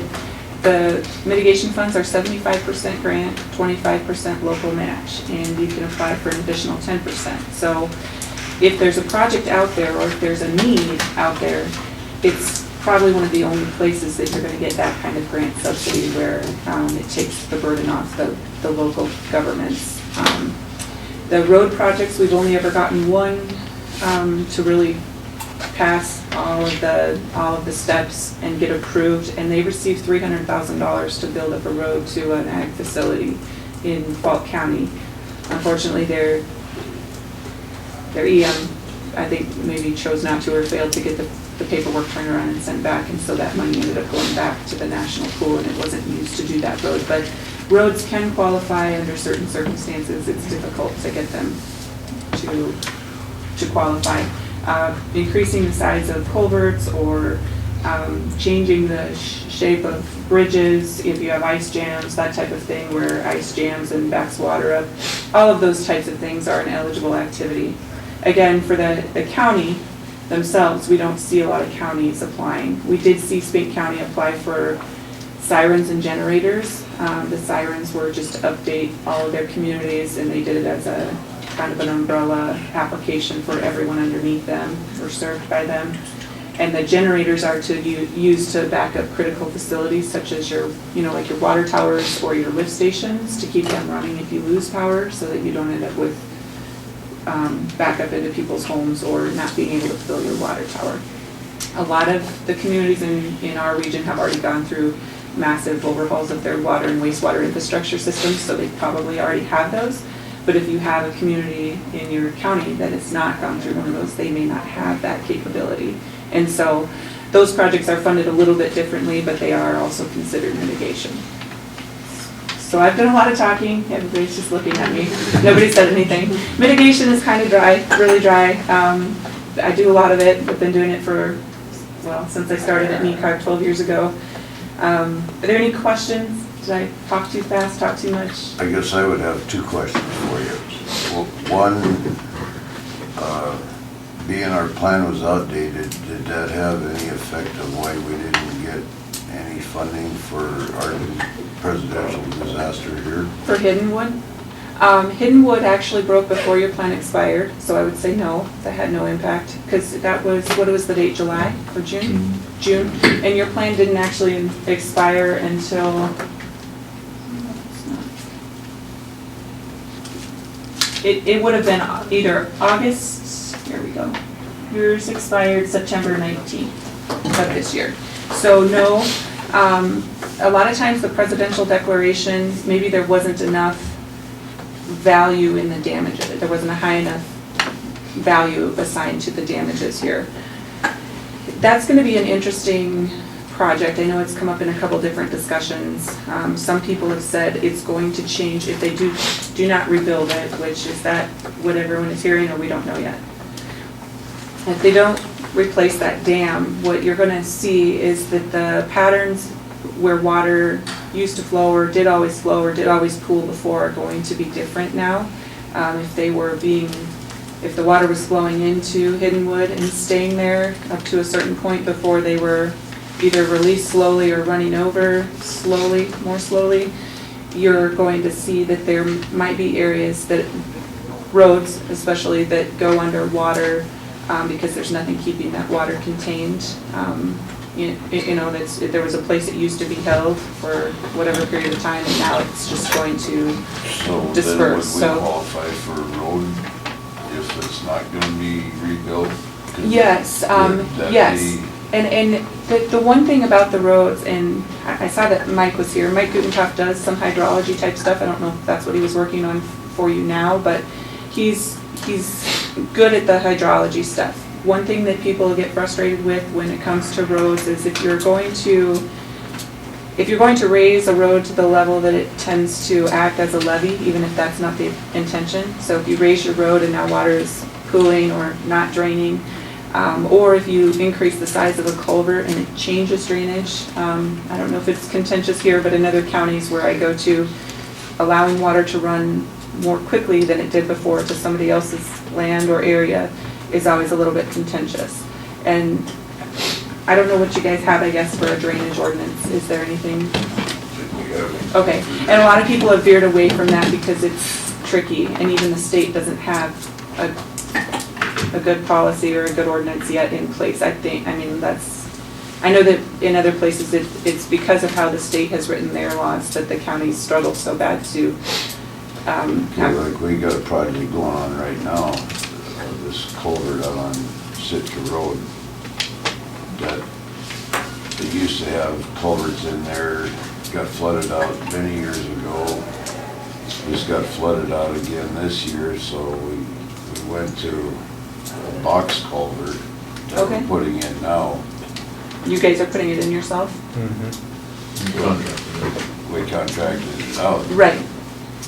Would it be too late to apply now? Is it under construction? Yes. Yes. So anything that's already been started would be ineligible because we do complete an environmental assessment prior to any work being done.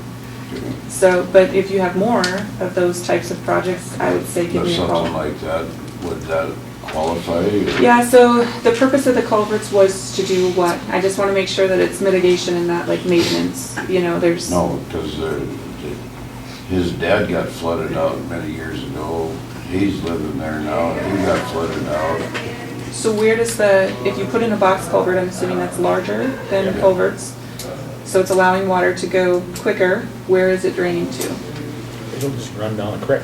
Run down into the creek, okay. And as long as it's not force feeding that creek to the point where the creek goes outside its boundaries at all. It's all farm ground. You're a little bit different here because you have a little bit more elevation difference than we have in Brown County and going east, so that helps you because the water's gonna go where it's gonna go. It's not gonna just kind of go outside the borders and then hang out there for years on end. Okay. But yes, that is something that could be considered for mitigation. It's not always easy from an engineering perspective. In your case, it might have been, because if there's a creek that it can drain to and that you're draining it to, which is a natural place where the water would go anyway, that's probably not as big of a deal. It probably would have qualified for mitigation. The deadline for this upcoming round is December 15th, and unfortunately I know that I will not have this plan updated by December 15th. I'm striving for the end of the year. Typically, we tell counties or communities that are participating that it will take us a year to update the plan for, us to do all the updates, all the meetings, and then send it to FEMA and get it approved and send it back. When we send it to the state, they have 45 days to make comments, approve, or require us to make changes and then go back. And then once they approve it, FEMA has 45 days if they're not deployed anywhere for any kind of a disaster. So it can get hung up at FEMA.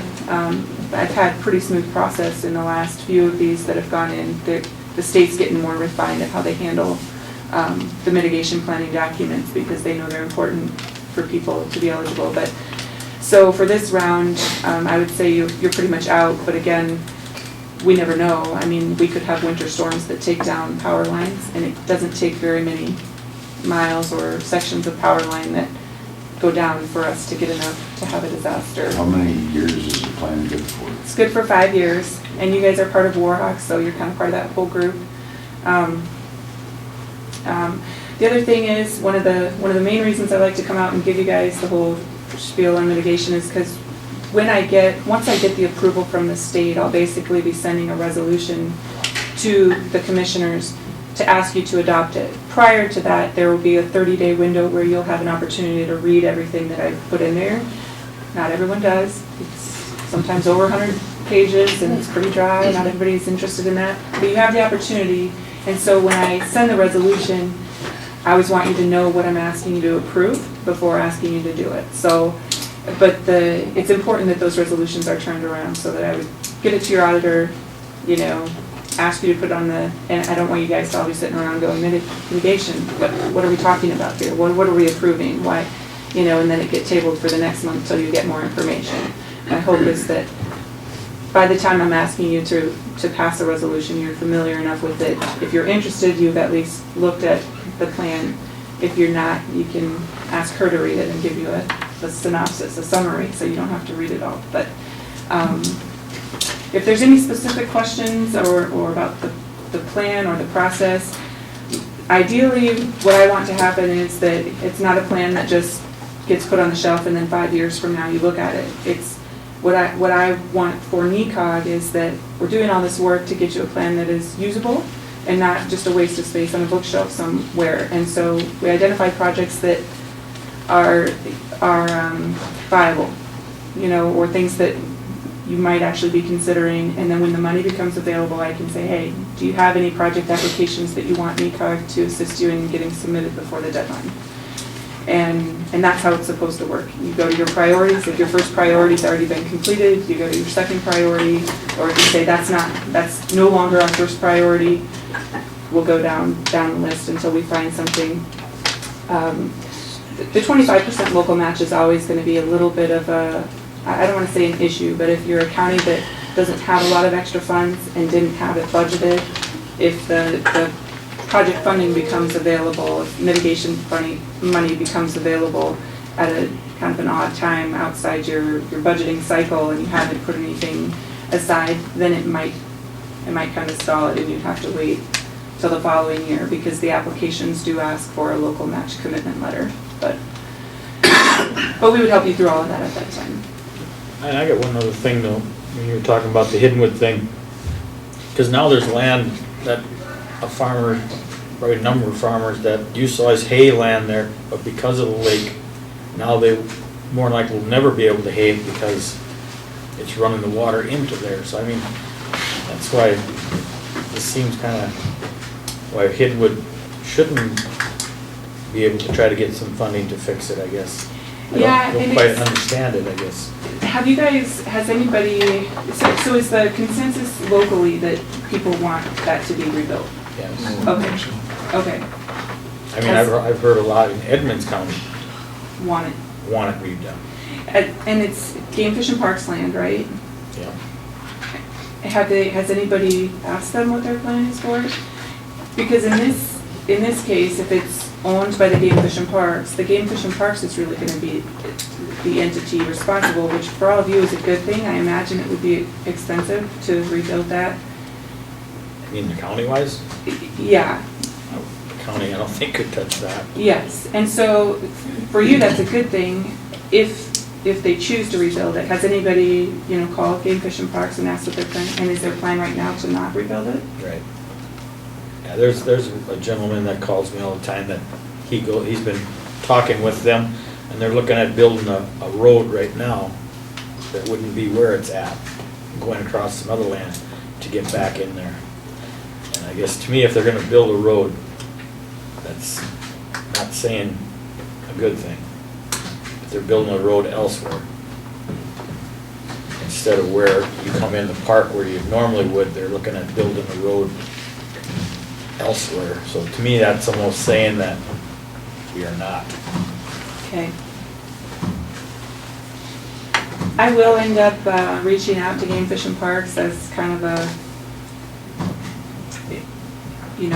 unaffected third party and just ask them what their plan is. And we already have to identify that, this dam, I mean, this is still a new situation here. It wouldn't have even been addressed in your previous plan. So I'll probably, ask them all the questions. What is the plan for moving forward? Because not only that, because of Lake Hiddenwood, that's why we're having to do all this repair on one of our bridges. If the lake wouldn't have went, the odds are pretty good. I mean, you might have had to replace some of the rock, but not what's going on right now, what it's gonna cost us as a county. That's gonna cost us, what was that bid again for both them? 200 some thousand. So I mean, That would and be- Hiddenwood caused, probably 85%, I'm just throwing a number out there, but I bet I'm not far off, what all would happen to that bridge. So that road that you're talking about replacing, that would be a mitigation eligible project. Yeah, I mean, like I said, they're not even talking how you come in. You aware how you come into Lake Hiddenwood? I mean, Not, it's a paved road that comes in to the park itself, but they're looking at almost a mile south there, at least a half mile south, bringing a road in. So this is a private, it's Game Fish. Game Fish and Parks. That's what they said they were gonna do. So, What's the purpose of them having a road there? I mean, is there, Down to the park, get down. do you get to the park camping area? area. But is there gonna be any desire to camp there if there's no, I think it'd be definitely less, I don't know. I would say If you don't have less water. I mean, wasn't the whole attraction Right. Hiddenwood? Hiddenwood, and just everything they've done over the years there is pretty much unreal. I mean, it's nice down there. Okay, And they put in a lot of children's stuff, and so it was very nice. No, I'm guessing that's why they're trying to access that, to be able to get to the camping part down in there, but like you said, if you're looking at If you're looking at a building a mud road, hole or looking at water, I mean, it's a little different. it is. Because were people able to boat and swim and everything? And if they're not able to do that now, there's a lot less of an attraction there. but like I said, it's costing the county a lot of money just to fix the one bridge alone that was caused by Hiddenwood. Yeah, Yeah. so in those projects, I feel like are definitely eligible for mitigation. Have you guys already started those projects? We have to. Yeah, That bridge, I mean, it's down there, if Penny was still here, I mean, it's down where it's, have you been out there, Jim? They gotta do something now. okay, It's not that they can wait. yeah, and even if you didn't have an expired plan and we were able to submit an application for the December 15th deadline, you still wouldn't be able to wait as long. This program is notoriously slow, and you would likely not have an answer back until, even next summer or later. They're getting better, but they technically have 12 months to award, and then when they send it to FEMA, FEMA has 12 months to agree with the award. So not quick by any means. Like I said, it's getting better. The whole process is getting better. But the other thing that's going to technically benefit you in that case is the damages. If you have records of how much it costs to rebuild those roads and that bridge, that's going to help you in any future road application in that area. So if you had other areas that are not needed to be corrected right now, but in the future you may need to, just depending on what happens out there with development and camping and what's county and what's game fishing parks, it's going to help you because you can argue that you've already paid $500,000 or $1 million in road repairs for the dam. And so when you can count damages from an event, you can count that towards what they call your benefit cost analysis. And it's going to show that a mitigation project would be justified in this case. So, is there anything else I should know about the Hiddenwood area or anywhere else? Problem is, some of these projects, we can't wait 2 years to get them done. And I get that. It's probably just how the cycle worked with, I mean, nobody could have anticipated that Hiddenwood would blow out when it did. Your planned cycle is what it is. I didn't write your last update, so it was going to expire when it was going to expire. And we submitted the application to update it, I mean, a year and a half prior. It still took them a year to award it.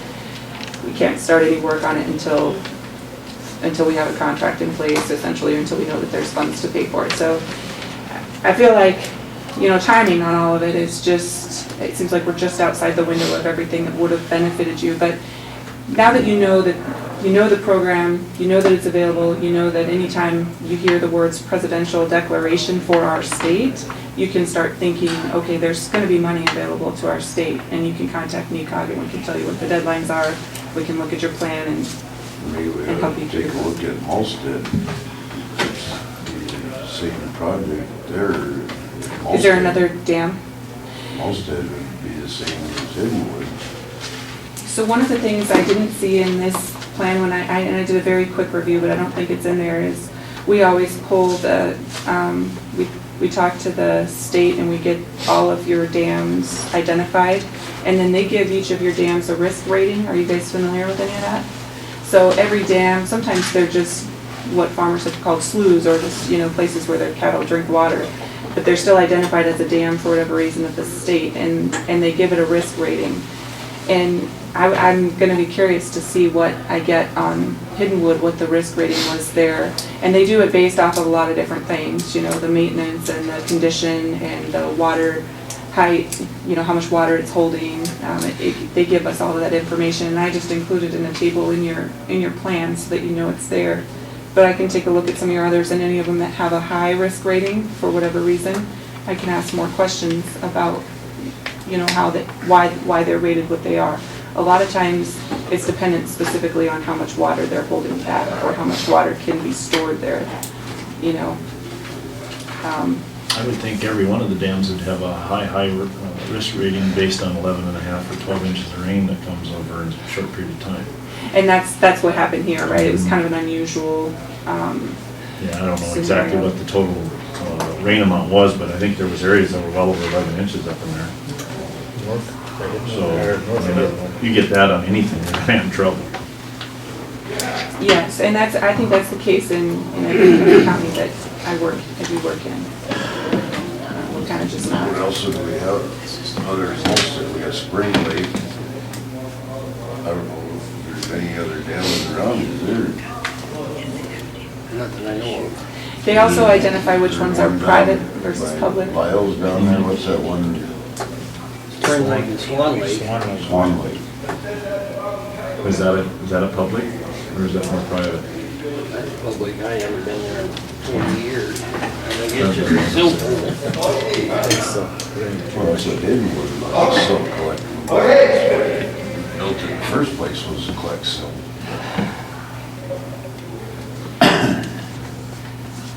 Molstead could easily be next Hiddenwood too. Is that one owned by Game Fish and Parks too?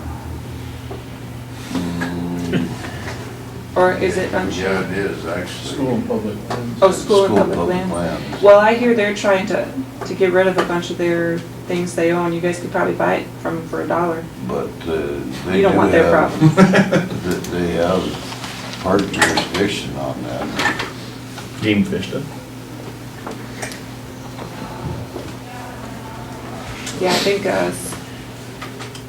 School of Public Lands was trying to sell Leola Lake, right north of Leola, to the town, so that they could develop around it. I think all of those lakes have like a 12-foot easement around the outside for, you know, developmental purposes, so they told me at that time they're trying to get rid of a lot of their lands that they acquired however many years ago, but I don't anticipate that you guys would want more problems. That broke, that bridge down by Leo's place on Highway 12. Well, yeah, that gets a hard rain down through there. It comes over, that just about went over Highway 12, the main highway here. Most of it. Oh, if it broke, yeah, there's no doubt that would go over there. Take out that one.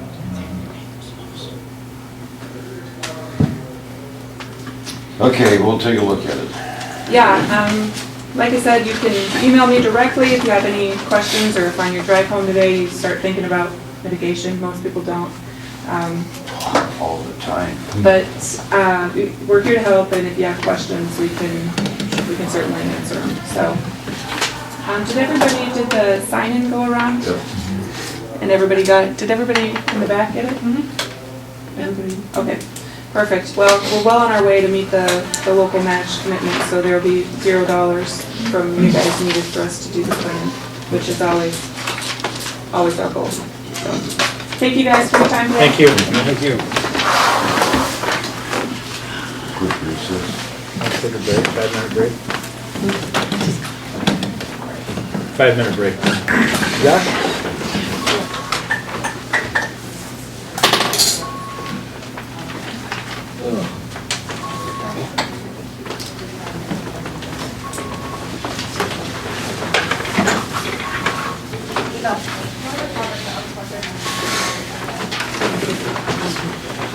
Good morning. Good morning. Morning.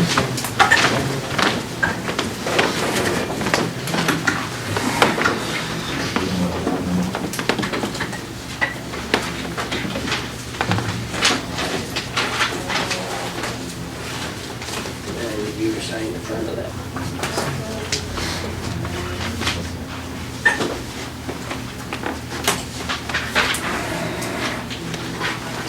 Just initial. Just initial that right there.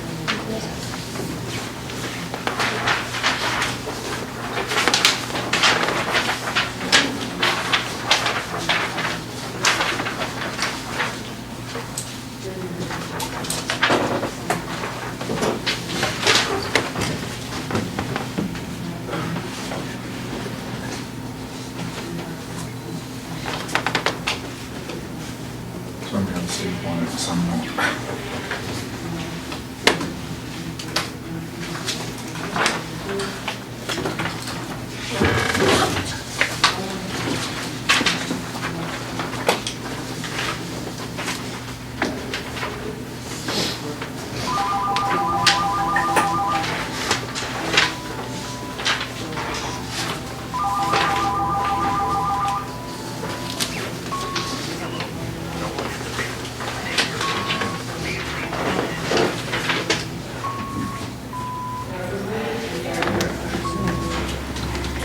Yeah, I told Eva to go out and unplug it back in because it's not picking up.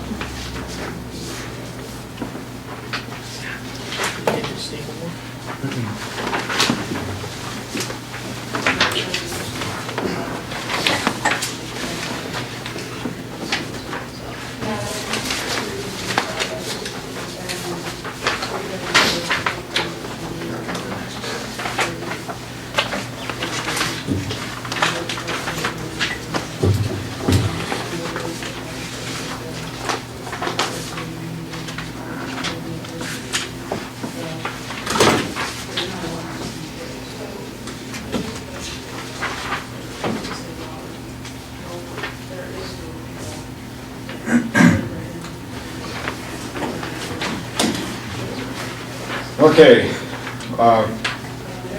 thanks for everybody's time. We obviously know the bond issue failed, so but I put it on the agenda again. I've talked with several of you already, again, on the subject of the jail. A few of us had held several discussions already. Some over the phone, some in person. I was asked to put some stuff together.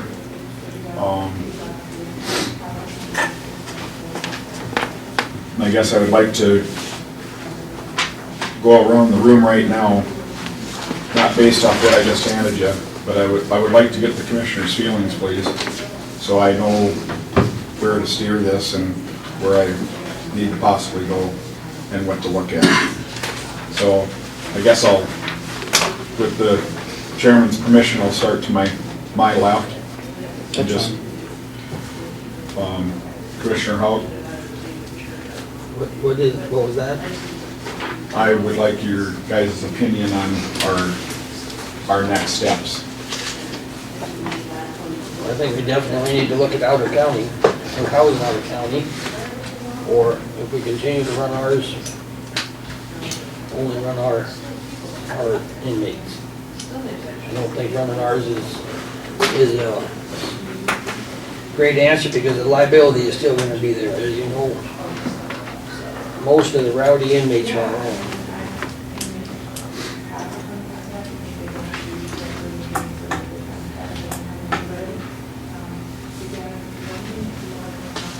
You talk loud. I do, but Commissioner. There's only a few of us got our mics on, so. I don't. They're not close enough to matter anyway. Well, I believe we should take care of just our prisoners and probably have to farm them out or something. And look into the remodeling maybe down the road or see what's feasible. I don't have an answer. Yeah, I guess Josh and I, we visited and I've made no bones about it. That I wouldn't mind seeing us, but I've always said that about taking care of Walworth County. That's how I've always felt.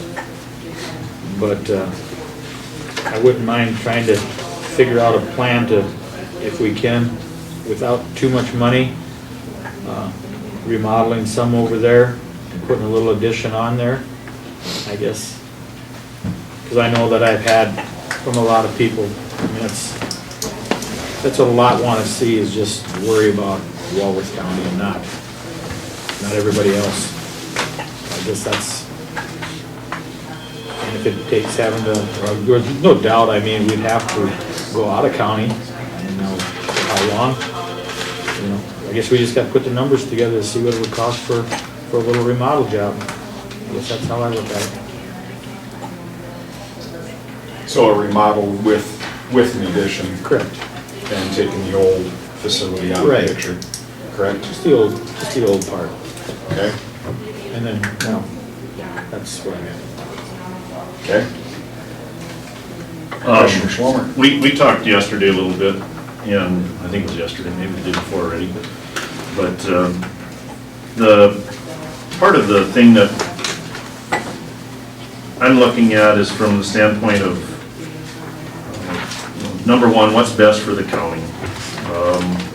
Do we house our own? Do we try to take and remodel what we currently have? I'm in the building business, and I guess I'm not a big fan of taking an old building and remodeling it. It seems like you start throwing so much money into a facility. To me, if we're going to do something here, tear this thing down, tear the old one down, keep the newer part of it, remodel that, the addition, see if we can't get that up to standards. Personally, I feel like, and I made the comment to, I don't know, a number of people that if, to me, the ideal situation for Walworth County is to be similar to Winter and have the city of Mulbridge put up a jail and we house our inmates there. then all of a sudden that funds stay in the county. We're not shipping our inmates out, we're paying them. 99% of our arrests are done in Mobridge. You eliminate transportation costs. You have a whole lot of different advantages, I guess, having it, to me, looking at that, having it there. The only transportation virtually becomes then transportation to the court appointment. But that's a long shot, I understand that. But I look at it from the standpoint of the city of Mobridge, if they actually owned the facility and the county would actually house our inmates at that facility.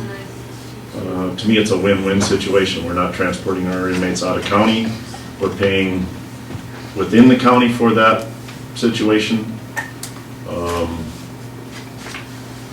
We avoid a lot of our transportation costs, those type of situations. Now, what are we going to do up front and current?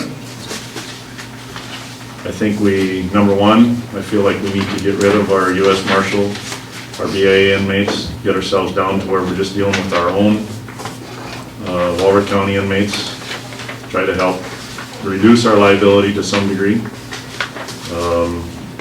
Look into other options as far as transportation,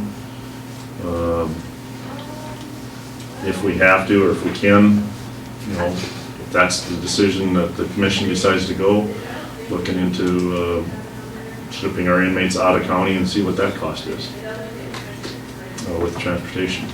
And then in the meantime, if we decide to build something or remodel something or whatever, then pursue that at that point. Okay.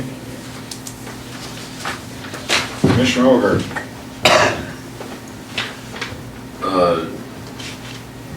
I agree, it's time to take care of Walworth County for ourselves, and instead of worrying about BIA and U.S. Marshals. They obviously don't play by the same standards and stuff that we abide by, or that if we're gonna get forced to do things for them, is it worth it? In my mind, no.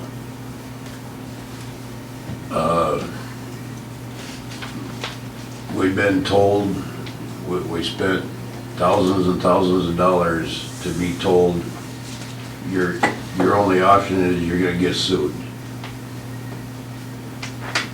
Okay, so my opinion is, let's cut our liability.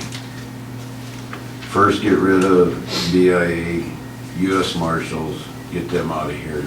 Let's deal with the local people first. We've tried stepping up to the other counties for them to help us out with this project, and we've only had one county that has stepped up to the plate to say, yeah, we'll help you. Can we make it go by having one other county help us out? I don't think we could. There's no way we can make the annual payment by having one other county say that we would do this. I have been in contact with Falk County. I just talked to Bill down there this morning. They said that they would be willing to help us out and house our inmates down there. Kurt, you mean?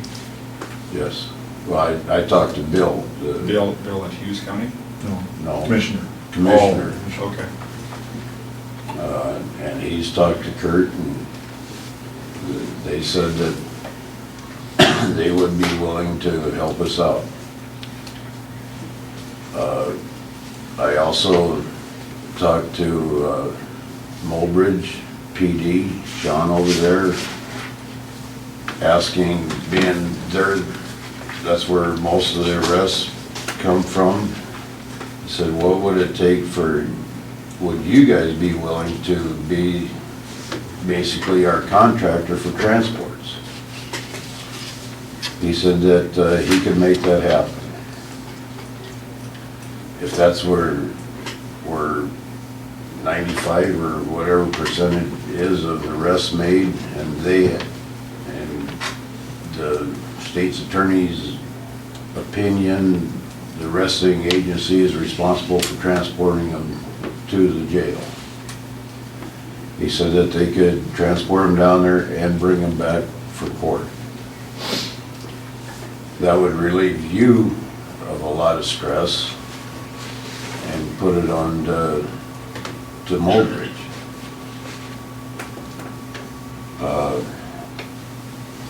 I think there's one other thing that, and that's my opinion, that needs to happen now just to limit our liability. If we would sign a contract with Falk County for, say, a year, that gives us time to sit back, take a look at it. I see you got a drawing here, I don't know where this drawing, or who did this drawing up, or what? This drawing, and just take it for what it's worth, but it's a drawing that we already paid for. I shared this with Commissioner Schilling yesterday because he has a lot of the same ideas that are within this drawing. Not all the ideas are in here, but this is something that is from HKG. Okay.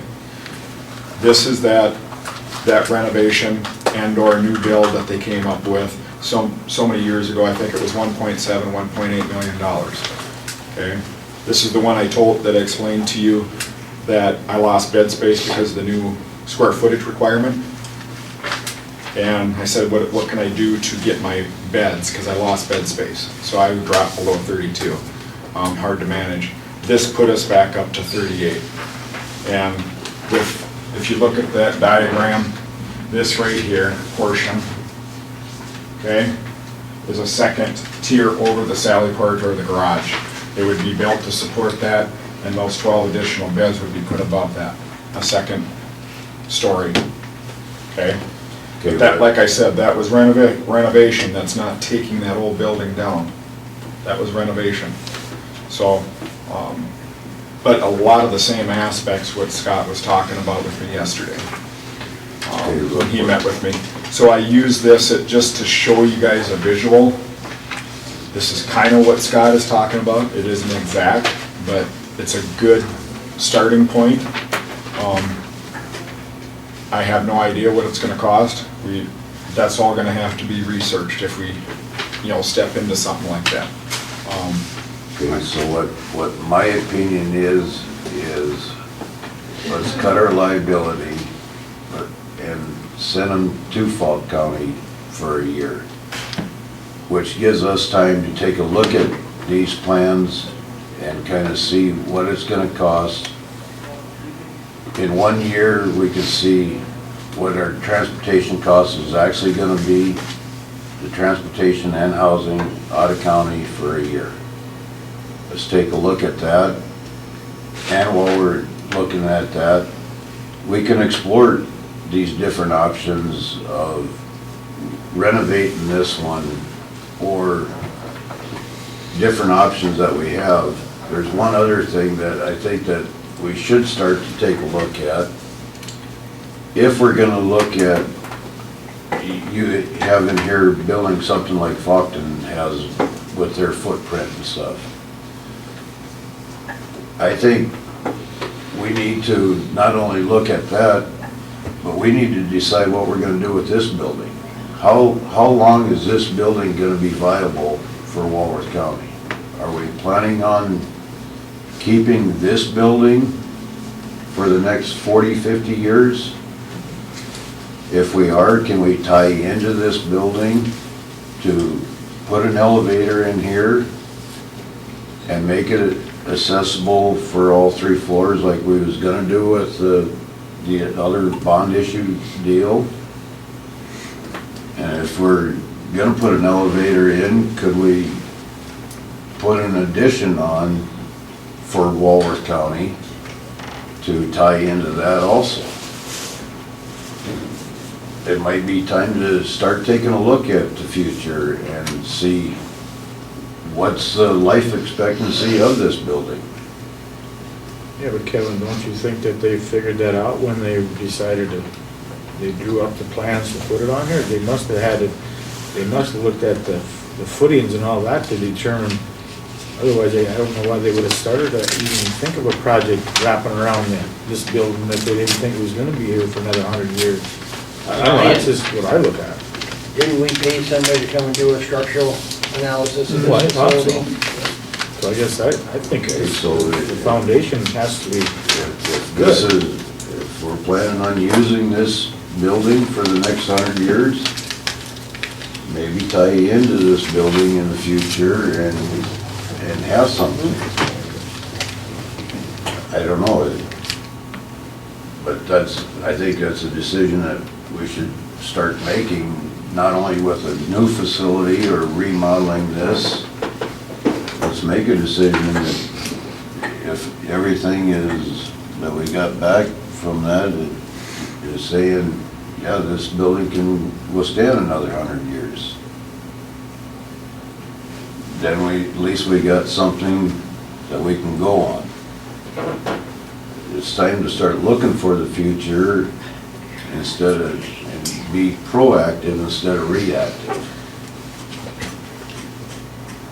Whether that's, if in a year we find out it's cheaper to house out of county, or is the cost gonna be so great that we need to start looking at building? But at least if we house out of county for 1 year, that gives us time to step back and take a look at options. And I'm not saying let's start hiring other engineers, architects, and everything else. Let's start being responsible to say, all right, here's some different options. Marion's idea of possibly in Mobridge, I don't know. But at least it would give us a little bit of time.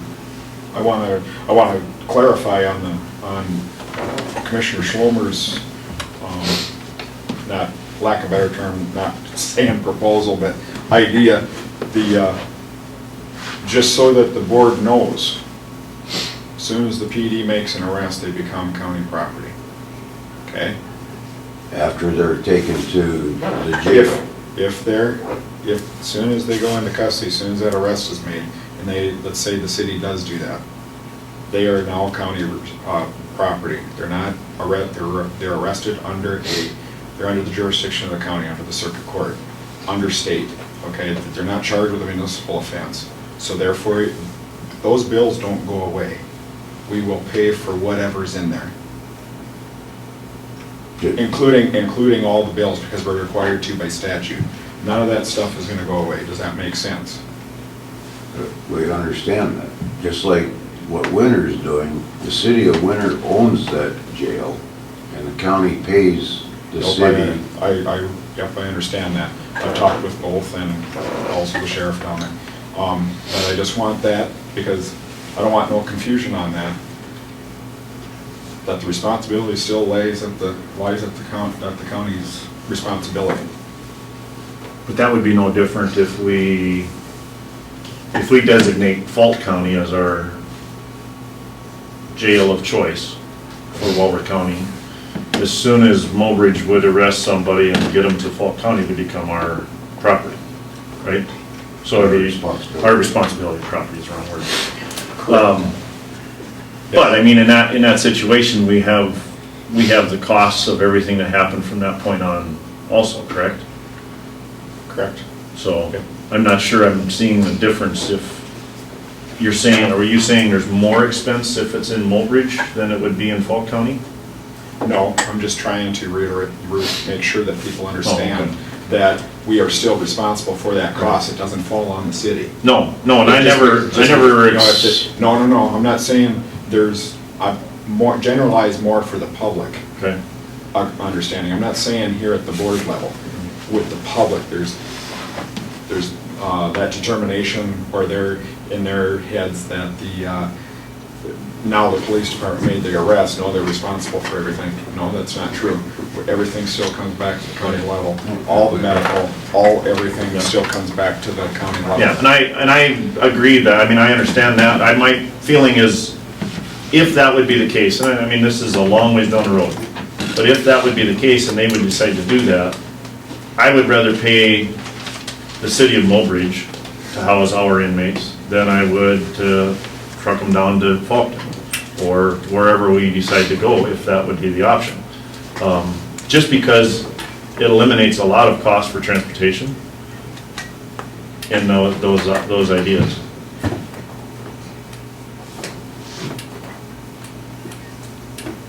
I mean, in essence, we'd be doing the same thing if we had the jail, because we're trying to bring in that outside source, obviously. And being they don't have to incur those costs, they will make money at it. Well, we either are going to spend money on our inmates, whether we house them in our own jail, by spending money on payroll and those type of things, or we are going to spend money on our own inmates by shipping them to another county, or we're going to spend money on our own inmates by shipping them or paying Mobridge, as an example. Walworth County is never not going to spend money on those inmates. So that's why I said if the city of Mobridge was to do that, it would be a way for Walworth County to spend money and send that and keep it in the county through the city of Mobridge. That's my reasoning. Okay. The other big reason I said that is because of the fact that of all the jails that we've talked to and different things like that, Winter is one of the jails out there that seems to be able to make it work, because of the fact that they're getting paid for their county inmates, where the county is paying for it automatically. Where they make their money, Commissioner Schlomer is from U.S. Marshals.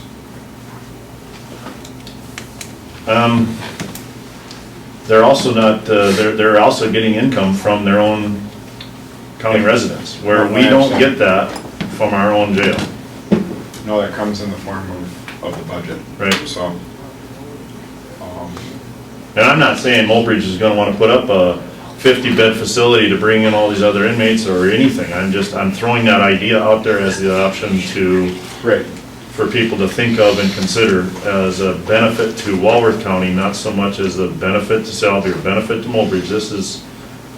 I'm looking at this as a Walworth County issue, not a city-driven thing. Well, either way, I would like to see the tax dollars stay in the county than pay for someone else's facility, especially when when we have such an elaborate and outlandish crime rate for the area. And yes, the county makes arrests too. We don't have the arrests like that they do, that Mobridge PD does. But I also have fewer officers. We're not available 24/7. We're on call at certain times. So I mean, and they run into issues right now with having one person on when they should have two, with some of the stuff that they respond to. We're also a support network for that police department. I guess to upset the apple cart, excuse me, and have it go to a city jail versus a county, I guess I don't have an opinion on that right now. It's tax dollars and the loss of jobs is what I look at. And I guess, sending stuff out, it's not, I talked to Kurt also, Hall, the sheriff down there, Kevin, so I mean, I had a good conversation with him yesterday. Whatever you guys decide to do, we're here to help you if we can. I did get a copy of their contract. I got a copy from Hughes County, because I don't know what's gonna happen. But I do need to know, because I got 15 employees there, folks, that are, and I'm trying to do my best to,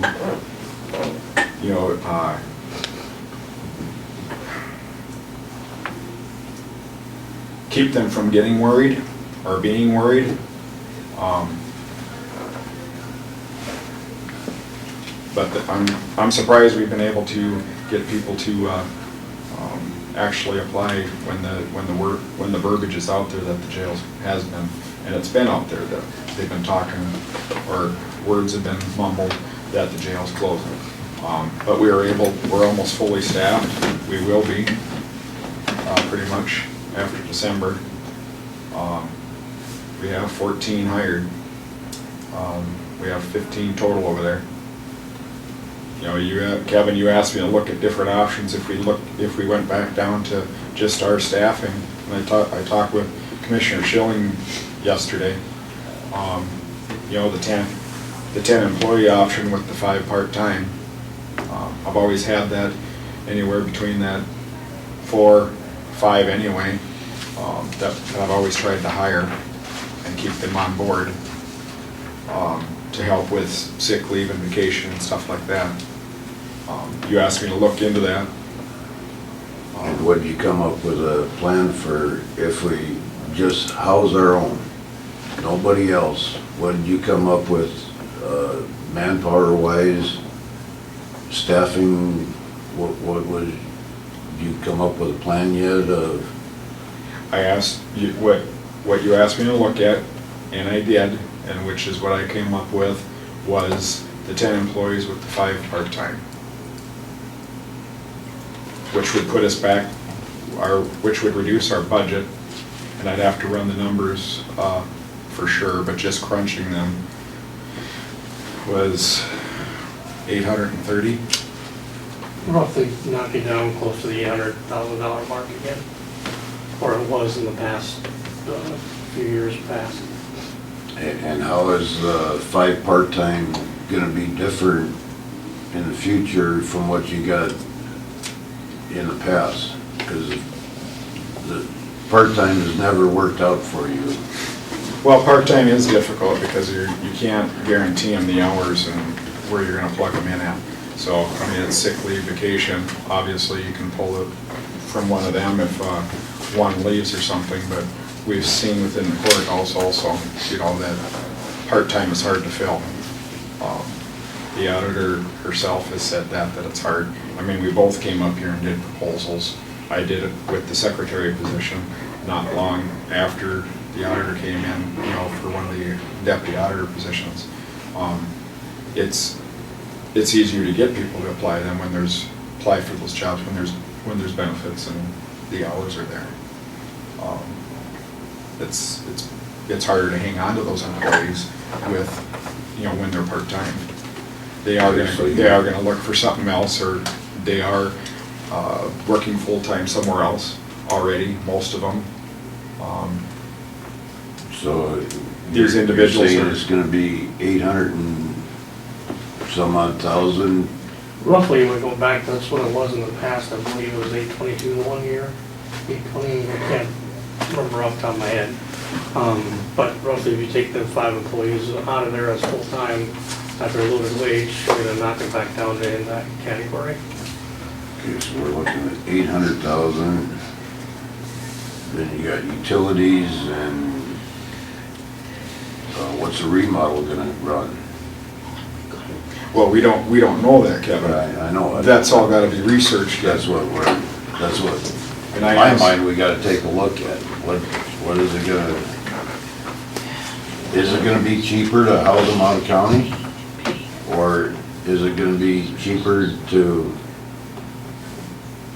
more cost effective to house them out? Or is it gonna be more cost effective to remodel or build and have something for our own?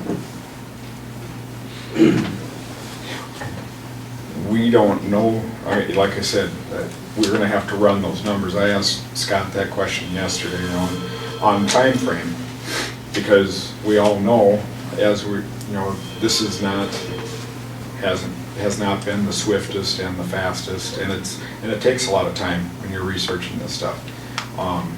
Okay, that's the thing. What time frame can we set? Because I don't want to, lack of a better term, see this as a stall tactic or a kick the can down the road thing and we're just gonna, nope, we're just not, well, we're housing out of county right now. We're just not, we'll look at it, but it's over here and it's just gonna be over here, like in a Okay, so whirlpool. let me ask you your opinion. What is your opinion of what we need to do right now? My opinion, I agree with Commissioner Houck and house our own. And we'll shut off the federals. And why we kick this around and try and figure what we wanna do. If the numbers ain't coming in right, then we can look at the other option. And what time frame would you like this to be done by? First of the year? Or, First of the year, we know that, Kevin, come on, I know better than that. I ain't gonna set something like that. I'm not here to set that. We're here to have intelligent conversation, and I know it's gonna take time. I'm not gonna say the first of the year, no. But I think, for me to set that out, I have no idea. You guys as a board need to try and set that. What are you guys looking at? Are you looking at a 2-3 year thing? Or are you looking to try and get something figured out within the year? 6 months? What are you guys looking at? we're just looking at different options. I'm curious of what your plans are and what your expectations is to when we should make a decision and how to proceed on this. Well, I guess to take it step by step, when do you guys want to cut off the USMs and BIA? My opinion is immediately. Yes, Mary. I guess my question to you is, how much time do you need to notify them, or what is the proper time frame in that? I guess. To say, okay, we're gonna call and say, we're not gonna accept US Marshal BIA. What time frame do they need to get them transported out? Is that 2 weeks? Is it 2 months? Is it 30 days I believe is long enough. See, that's, I guess. And I think they'll, once they know what the intentions are, they'll get them out of here fairly quick. Okay. To me, that's my opinion, is that we should let them know as soon as possible that we're not going to accept them anymore and that they're gonna have to find some place to put them. And then, in the process of that, try to come up with a game plan as to what we're going to decide to do with our own inmates, and try to get something going that way. But I still think, for the employees' benefit, we need to have a time frame out there so they have a little better feeling as to what's gonna happen. I mean, I'm not saying if we decide to close that jail, we can't say we're gonna close it effective December 1st. It's just not, that's not feasible. I don't think it's physically possible. But I still think we need to let them know if that time frame is January 1st or February 1st, whatever that time frame is, if that's what we decide to do, that's what they need to know.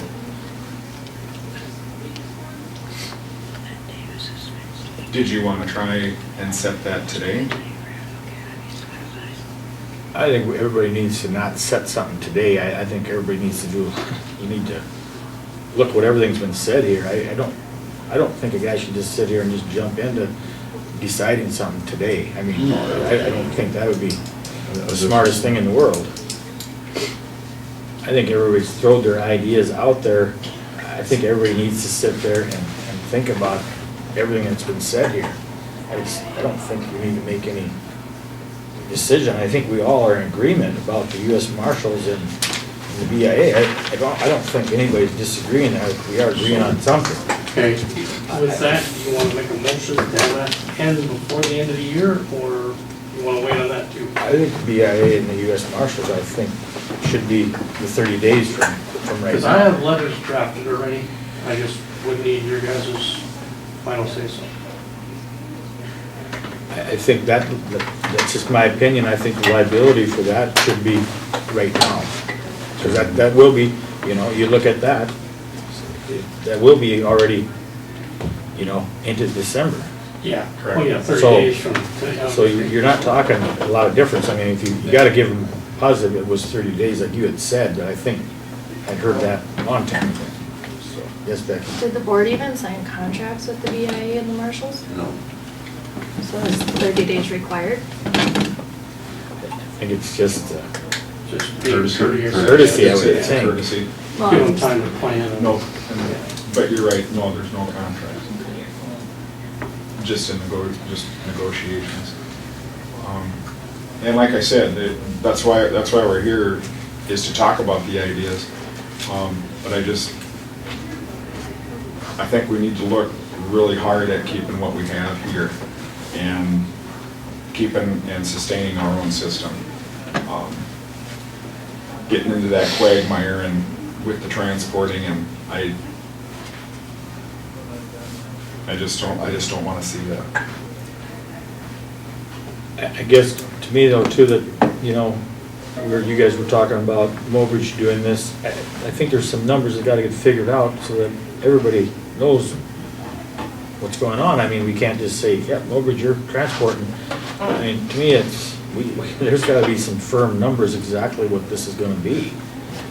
I mean, what it's gonna be and then exactly what, say, Falk County, I don't know if that's where it would be, but I mean, we need to know exactly. I mean, wouldn't you guys all agree? We need to know exactly what things are gonna be And Kevin, before anything happens. I can't remember everything we talked about, but if you could reiterate, I know you guys had other conversation with them, with Falkton, but, you said something about transportation. For Falk County transporting, or? Yeah, you mentioned something about that yesterday, if I remember right, but Once they get to where they wanna get their manning and staffing, that they are looking at getting a bus or a big van or something, and they would get into transporting also. But see, that's where I said, we need to know all, you know, But all them costs. that's gonna be down the road, because they're not to that point yet. sure. This is just their plans down the road.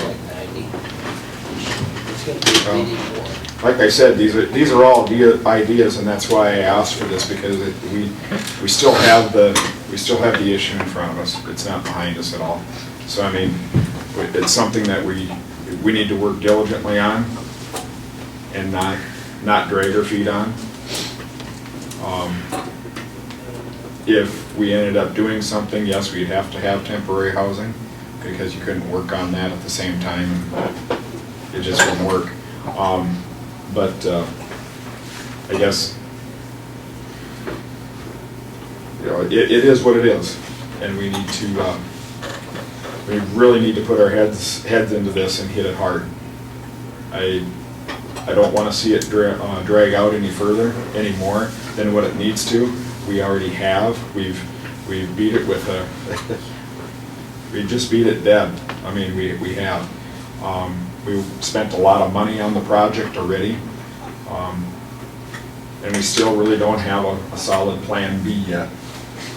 And we need to come up with that so the public knows what we're doing. Because I keep hearing from the public, you know, and I heard it even throughout the vote during the election. I would have voted for something if it would have been smaller, or if we would have had choices, this, and that, you know. And I understand that. A lot of it was they didn't agree with the 70 bed. You know, there was a hang up with the 70 bed. And granted that not all the ideas are like that, but that's a lot of what I was hearing. Scott, I think you were hearing a lot of the same stuff. Commissioner Hulk, I think you even heard some stuff. Kevin, you may have. I haven't talked to you about it. Commissioner Schlomer, I mean, that seemed to be the hang-up. We weren't the only jail project to fail in the state. So, but it is a big thing. But I think we need to keep our tax dollars in this county and recirculate them. But like, go, Justin. No, go ahead. No, but I mean, I think, like I said, there's a lot of figures gotta get found. Wouldn't you guys agree? Even like, if a guy's looking at transporting, I mean, those figures all gotta be, that's gotta be a figure that. Something's got a firm number on it. Yeah. So, I will take a motion to have the US Marshals and BIA take their prisoners out of here. in the I'll next make a 30 days. motion to contact US Marshals and BIA and give them 30 days from today to say that we're not gonna house them anymore and to make arrangements for them to pick theirs up. Okay, I got a motion on the floor. I need a second. I'll second that. Got a second. Any more discussion on that? Hearing none, all in favor say aye. Aye. Opposed, say nay. Motion passed. Okay, getting back to the other part of getting numbers.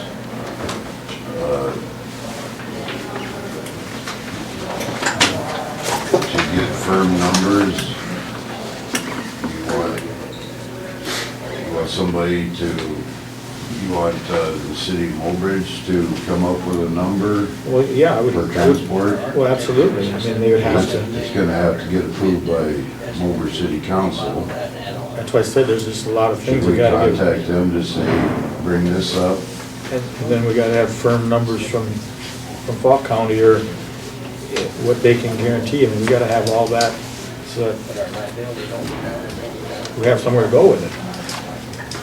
You know, we gotta have just not. You want me to tell you numbers that I've been talking to them about? But I'm saying we gotta have a number that says, you know, that they're saying that, yes, this is what it's gonna be. You know, not a phone call. I mean, I know you've been talking probably more likely, but I think it's gotta be a firm number.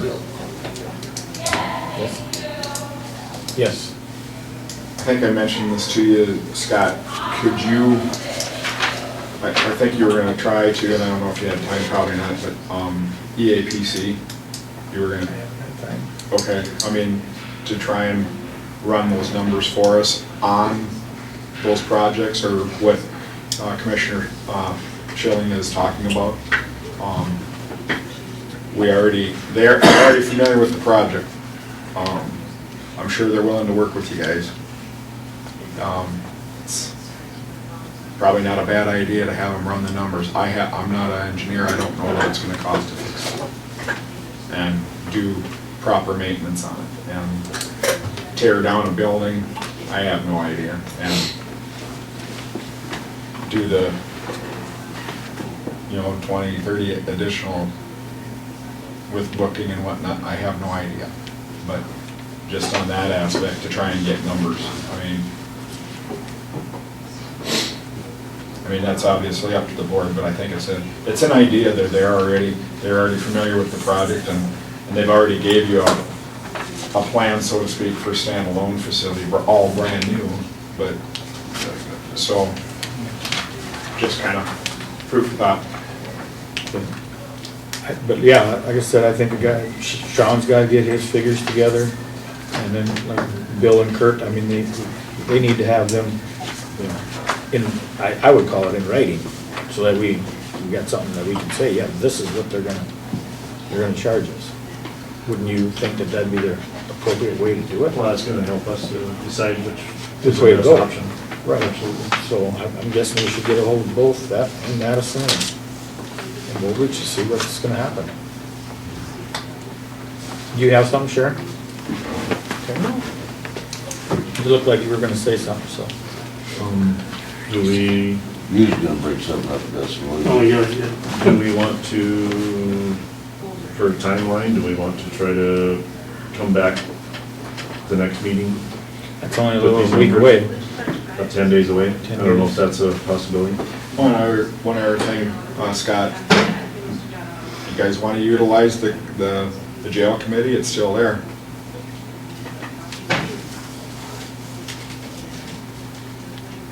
We all know it's going to take a little bit of time. We're not going to be able to do this in 5-6 months, but I mean, I know it's going to take time. My big thing is I just don't want it to go dead, and we just, yep, we know it's there, but we got this going, and I mean, and we got a lot of things on our plates. What would, I guess, in my opinion, it's up to us to decide what we're gonna do. I don't know where the jail committee would really come in at this point. And that's fine, it was just a suggestion on, you know, studying the ideas and putting the, because there's different people that sit on that, but.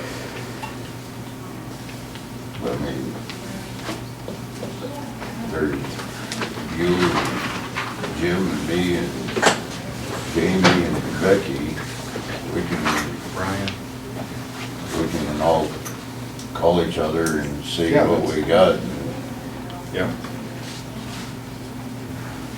So, But can you really think that a guy can get the numbers together, like from Faulkton, Sean Madison, and them, that they can, because they gotta meet with their city council. they gotta meet with the city council, I don't know when Mobridge is meeting next. So I don't know. I mean, do you really think that in 10 days that they could do that?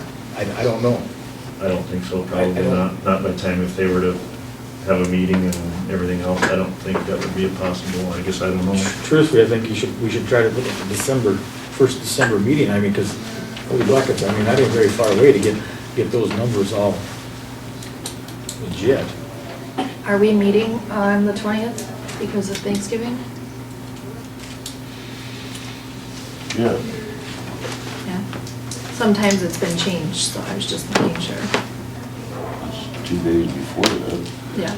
Makes no difference to me, I don't go nowhere. Yeah, me neither. I just, okay. So I mean, so realistically, should we do the first meeting and Set up a target date for December 4th Well, to I make a think a guy should decision. be able to get some good idea, especially the numbers there, and then talk a little bit what it would, you know, unless they'd say that this is way out of the, it's gonna be another $8 million for this. That it wouldn't even be an option. Gives you lead time to take a look at it too. By the 4th of December, I think we could have some answers too. Walworth meets Tuesday, Amanda said. This coming Tuesday.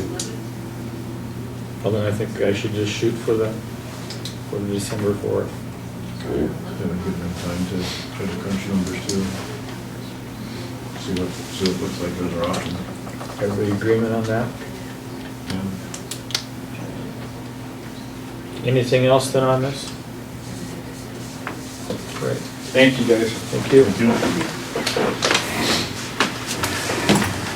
That's right. You can skip 23, right? And we'll go to 24.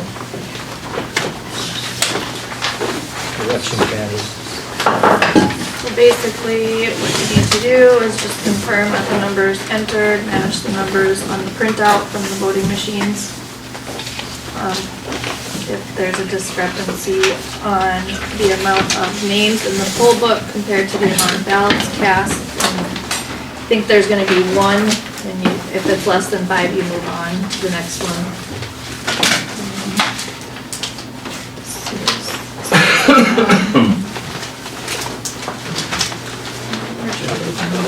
I got an extra one of these, Becky.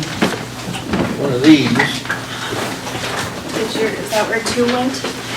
That one was on that one, and this one was on this one, this was just laying here. Precinct 1. Yeah, we were missing this earlier, we were reprinted one. Now you found it. Okay. Thank you. You should have came earlier. Yeah. I did, I still don't want to.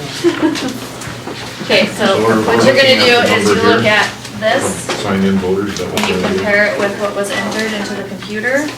So this is precinct We got 10, 70 that's numbers. precinct 2. Precinct 2. Where did the printout go? This one.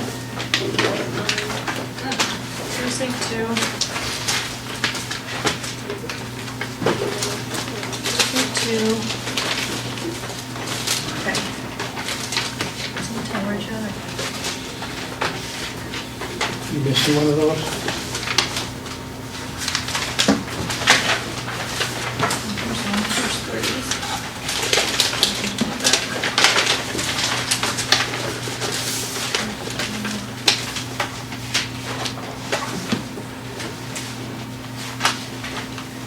There should be one more.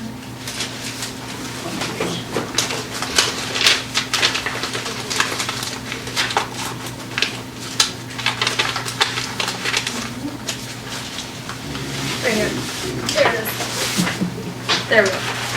So you look at these numbers that printed out on the machine. And you Okay, make sure got it. they match with these ones, okay? The overvote and undervotes aren't gonna be listed on there, you don't enter those into So the we system. sign this here, right? No, you don't sign that, you'll all sign this when you're done. Oh, we don't, oh, I thought we were. Okay. Looking at this, too.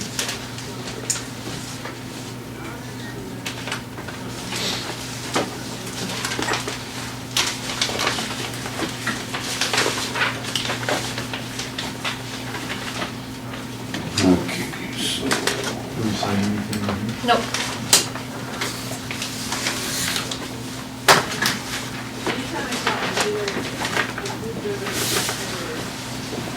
What did we say? No. Nothing. You'll sign this when you guys are all done.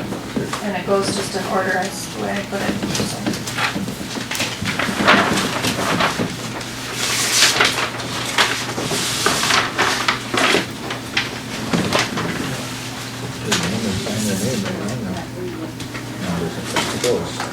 I know.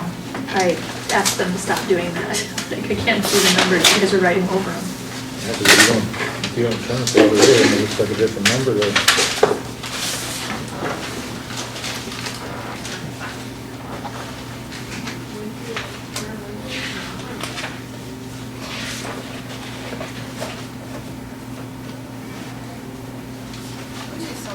No, this isn't filled out. Not sure what precinct is it. I can't check it until you guys open them, so.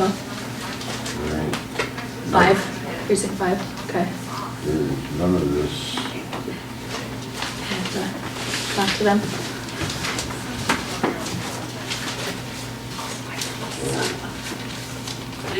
Basically, not like the old.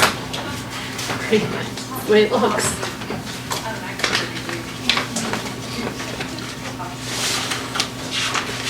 Which one, 365, it's Mulbridge? Yeah, that's yours. No, mine is, Precinct 5 is you, well, what about 9? that's you too.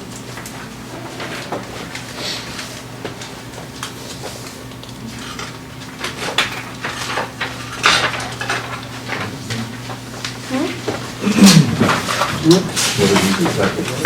It's just this information. Yeah, you have to, that's what you're doing. So this is precinct 4. Then you gotta open this up and make sure This this is what I is. have. Oh, okay. That's No, what I you did need not to do that. share. I did not, Registered do that. Okay, I see before. that. And then this one goes with this. All right. I didn't see that. All right. Yeah.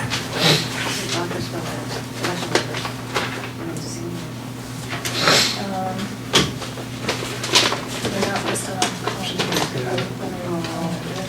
Probably won't come up right now.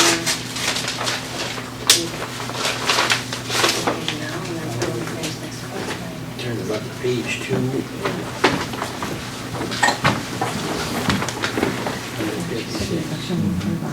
156 votes, and that's what you have here. That's what that matches. So then, Everything is good. which we gonna do for this here? I put mine back on the outside. Another one.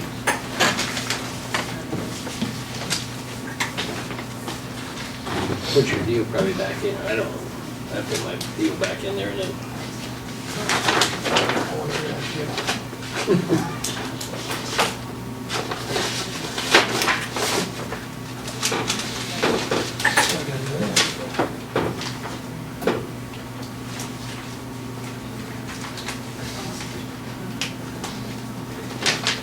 Work. Now we got this one here.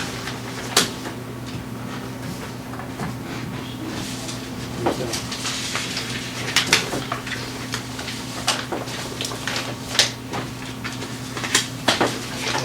This one, right?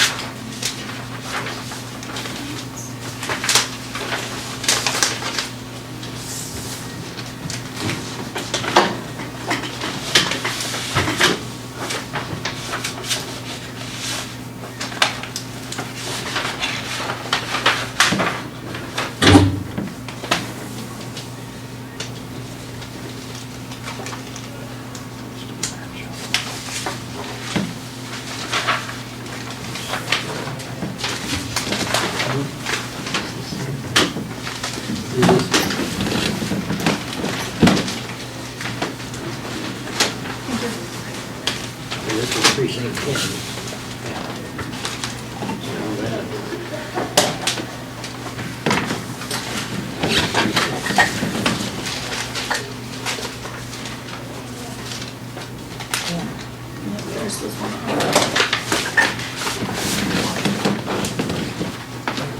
I would hurt That was myself. just their info. So we'll see.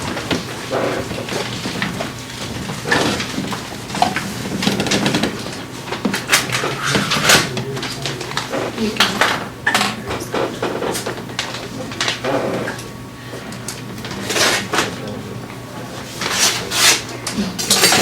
Um, Go back to that receipt and have him sign that. yeah, probably. We'll need a motion to approve the canvas after everybody's done.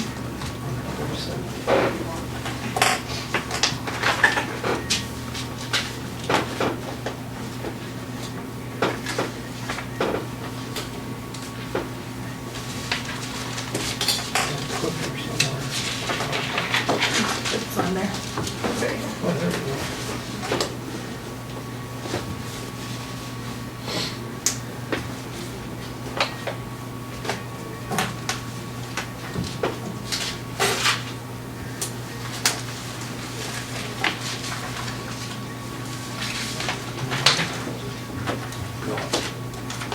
Good for a dog, Sam.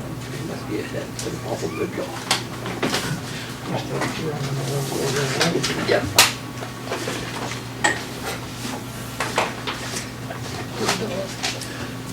Okay, I'll need a motion to approve.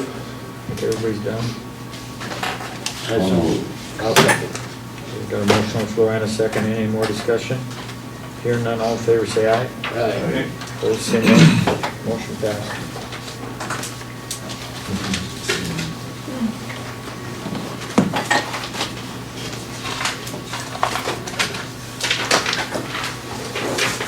Any old business? Any new business? I did have one guy come up to me and ask about hidden wood. His suggestion was, said, has anybody contacted the National Guard about using their scrapers and stuff? They're looking for projects. Has anybody contacted the National Guard about seeing if they would be interested in having a project like that?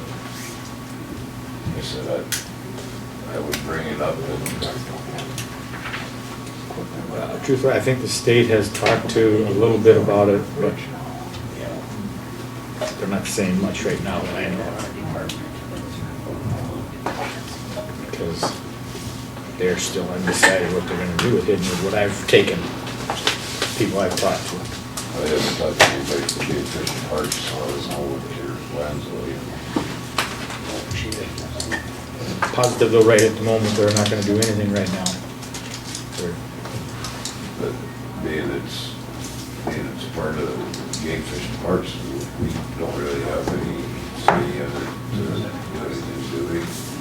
No. I do not think so. Any other new business? Move to adjourn. Okay, got a motion on the floor, I need a second. Second. All in favor say aye. Aye. Opposed say nay, motion passed.